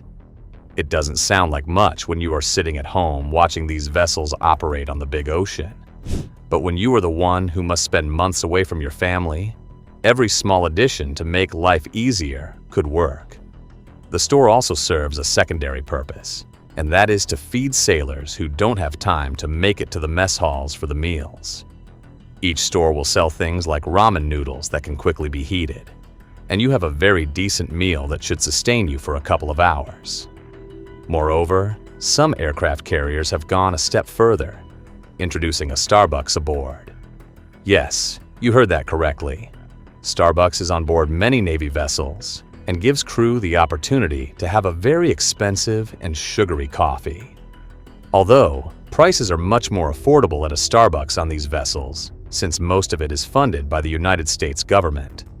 While the Starbucks might not have the same illustrious menu you'd find back home, it does offer up some of the essentials. Your best-selling items will be available, which means that each morning sailors could quickly head out to Starbucks and get some caffeine to ready them for the day. Moreover, it also becomes the spot where everyone comes together to spend some time and catch up. You need to understand that an aircraft carrier is a literal floating city, and many of these sailors, despite being friends, can go months without seeing one another. You usually just operate and move between your cabin and your job. No one has time for something else, which is why loneliness quickly sets in with these sailors. Yes, many do suffer from depression due to loneliness, despite being fully surrounded by many other crew members. But when visiting these stores, the sailors never use real money. One of the latest innovations levied by the Navy is the introduction of these self-checkout stores. It was first introduced on the USS Dwight D. Eisenhower and has since turned into one of the biggest things the Navy has ever offered. The move became a revolutionary introduction to these ships, and instead of having someone constantly manning a till, sailors can now enter the store whenever they want. While the micro-market at sea initiative started before self-checkout stores, it would make a big difference for these sailors. Now, instead of worrying about cash, sailors can load funds onto a special card. This card is then used to swipe or tap at any of these convenience stores, where the funds will be automatically deducted and transferred over to a special fund for the ship. Yes, each ship has its own special fund, mostly directed at sailors and to make as many quality-of-life improvements aboard these vessels as possible. But the problem was that you still needed someone to work the till and to make sure everyone paid before they left. This has led the U.S. to introduce a self-checkout system, which works very similarly to stores with the same operating principle on U.S. soil. The sailor can now take the items, scan them, and simply pay before walking out. Smaller security measures to ensure theft doesn't happen has also been implemented. It has significantly sped up the queues in these stores, which can become rather cumbersome given the fact that everyone wants to get a slice of some true American flavor. The self-checkout means the store can operate 24 hours each day, and even those who have just finished their duty will be able to grab a bite to eat. Moreover, the funds generated through selling some of these products are not going to the United States government. Many of you might be thinking that this is another ploy to get some money to plug the $1 trillion budget the military is given. In fact, all the money made from these sales will go directly back to the sailors. One such method is through UNREP, as we mentioned earlier, but we will get into how they make sure supplies don't run out in just a little bit. Profits are used to make more quality of life improvements. For example, Thanksgiving might be on the horizon, and the carrier might make some of these funds available to buy different food items that are more conducive to what a Thanksgiving meal might look like. Essentially, these funds are spent on things like different food items. They can be used to bring in some movie equipment and allow those off-duty to perhaps watch a movie with fellow crew members. So, the more funds sailors spend at this small store, or at a Starbucks, the more they get back when the Navy decides to do something special. The only problem is that when you have 6,000 sailors aboard a vessel, it can be very tedious to ensure these stores are fully stocked. As we alluded to earlier, one of the biggest issues with an aircraft carrier is keeping the vessel stocked. When you have more than 6,000 sailors working and needing their basic needs met, supplies can run dry very quickly, especially when everyone is using the store to buy their favorite treats. Fortunately, the Navy has this covered, and thanks to UNREP, supplies usually make it to the vessel every few couple of weeks. So, this means that if something runs out, you might need to wait a few days for it to return to the store, but at least you don't need to wait a couple of months for this to happen. UNREP usually involves a vessel with cargo moving to the aircraft carrier, with the attempt to shift the items on board to the other vessels. Once the cargo ship arrives, and its escort peels off to wait for the unloading, it will pull up right next to the carrier. No one is slowing down, as there is no time for stopping. High-tension cables are strung between both these vessels, and the cargo is transferred across. Sailors will help with packing, and some heavy lifting equipment might be needed for some of the stock. Usually, it will all be put in a central location or storage room, allowing the store operators and the chefs to simply just head to the storeroom and get whatever they need for cooking. Unlike submarines, which do not have the luxury of resupply, sailors will always get a fresh meal. On the contrary, submariners will get fresh meals for about 2 weeks before they need to start moving to food sources that can be stored for a longer period. But UNREP doesn't only involve food being procured and delivered to the ship. Judging by the USS Carl Vinson and USS Harry S. Truman in the Red Sea, military assistance is also very important. The carrier itself might not need to be refueled, but those fighters that take to the sky burn through quite a lot of fuel. But instead of using cargo ships, the Navy might simply charter an oil tanker to deliver large quantities of fuel to the ship.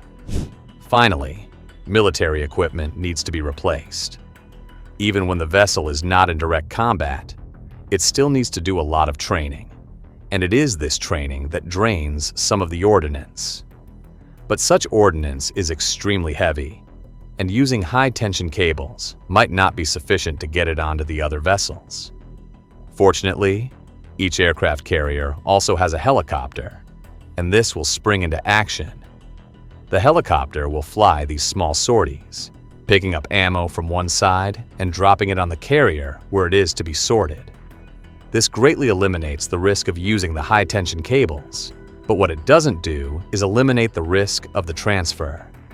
Yes, these carriers are usually at their most vulnerable when resupplying. The vessels cannot make sudden turns, and it needs to respect the capabilities of the cargo vessel resupplying it. Fortunately, there is an entire carrier strike force that usually stands alongside the vessel, and it is mainly responsible for the safety and security of the carrier. With the latest in radar and detection, and armed to the teeth, no one would dare even challenge one of these carrier strike groups, especially when it is ready for combat. Such a scenario of replenishment can take a couple of hours when the ship is in this vulnerable position, but once everything has been transferred to the vessel, it doesn't take a lot of time for the carrier to be back and ready for action. Sailors will sort through the supplies and determine where everything goes, while ammo stockpiles will be refilled for further combat. If we look at a situation like that of the two carriers in the Red Sea, it becomes even more daunting to undertake these missions. There have been 2 reports already suggesting that the Houthis have shot at the carriers, but many of these attempts have failed, ensuring that sailors and the carrier itself are safe. From here, it is all back to basics, and everyone aboard the vessel will return to their stations. But it is also worth noting that UNREP schedules can change, and it is not the same for every vessel. Those who are in direct or constant contact will need to take a different approach to replenishing supplies, as no one wants to make a ship vulnerable when it is already dealing with incoming fire. Moreover, these vessels will also need more frequent replenishment, but not food, and rather more ammunition. Another question that often gets missed by many is what happens when a sailor has special dietary needs. For example, someone who subscribes to the Muslim religion might not be able to eat pork, which means a specific menu for these sailors should be designed. Not everyone is the same, and while someone might prefer a steak, the other person could be on a fully vegan diet. Since the Navy doesn't discriminate, they need to make sure that food standards adhere to whatever it is a person must eat. As we mentioned earlier, a specialized menu is almost akin to what you'd expect from a hospital. Cooks need to prepare meals for specific sailors depending on their needs, which means that at least one vegan option will always be available from the galley. Moreover, medical requirements are also followed, but the Navy usually doesn't need to deal with anything serious aside from allergies. Yes, sailors are screened and vetted before each deployment to ensure they will be able to successfully survive the deployment. If someone is suffering from serious medical complications, the likelihood of them even being on the vessels is extremely low. As for allergies, well, these are usually special requests that the cooks need to deal with, can often be a real pain. However, it is necessary that each person gets the food they need to survive a 6-month stay aboard a U.S. naval vessel. Medical specialists are also on board, and these active personnel are trained both in combat and medical efficiency. They will deal with problems regarding food or when someone does have an allergic reaction. Moreover, a sailor can be extracted and transported to a real hospital if something happens that requires them to do so. Essentially, every person with realistic demands will find that their stay aboard the vessels is made as comfortable as possible. Unfortunately, the small sleeping quarters might be something you never get used to, but at least these sailors don't need to cuddle up with a pack of canned baked beans like those working aboard a submarine might need to. Moreover, the availability of fresh food is something sailors truly appreciate and keeps them in tip-top form, especially those who want to use the gym, which is present on some of the newer U.S. destroyers. So, is it fun to be deployed aboard a United States aircraft carrier? No matter how many quality of life improvements are made, it is still a very long time that these sailors need to spend away from their families. Deployment usually lasts between 9 and 12 months, but for some missions, many can be away from home for the better part of 18 months. The longing for friends and family members can be mitigated with video calls and speaking more frequently than they would back before technology became a big thing. So, for the most part, it is not something that sailors would choose from their own free will. They would much rather want to be home.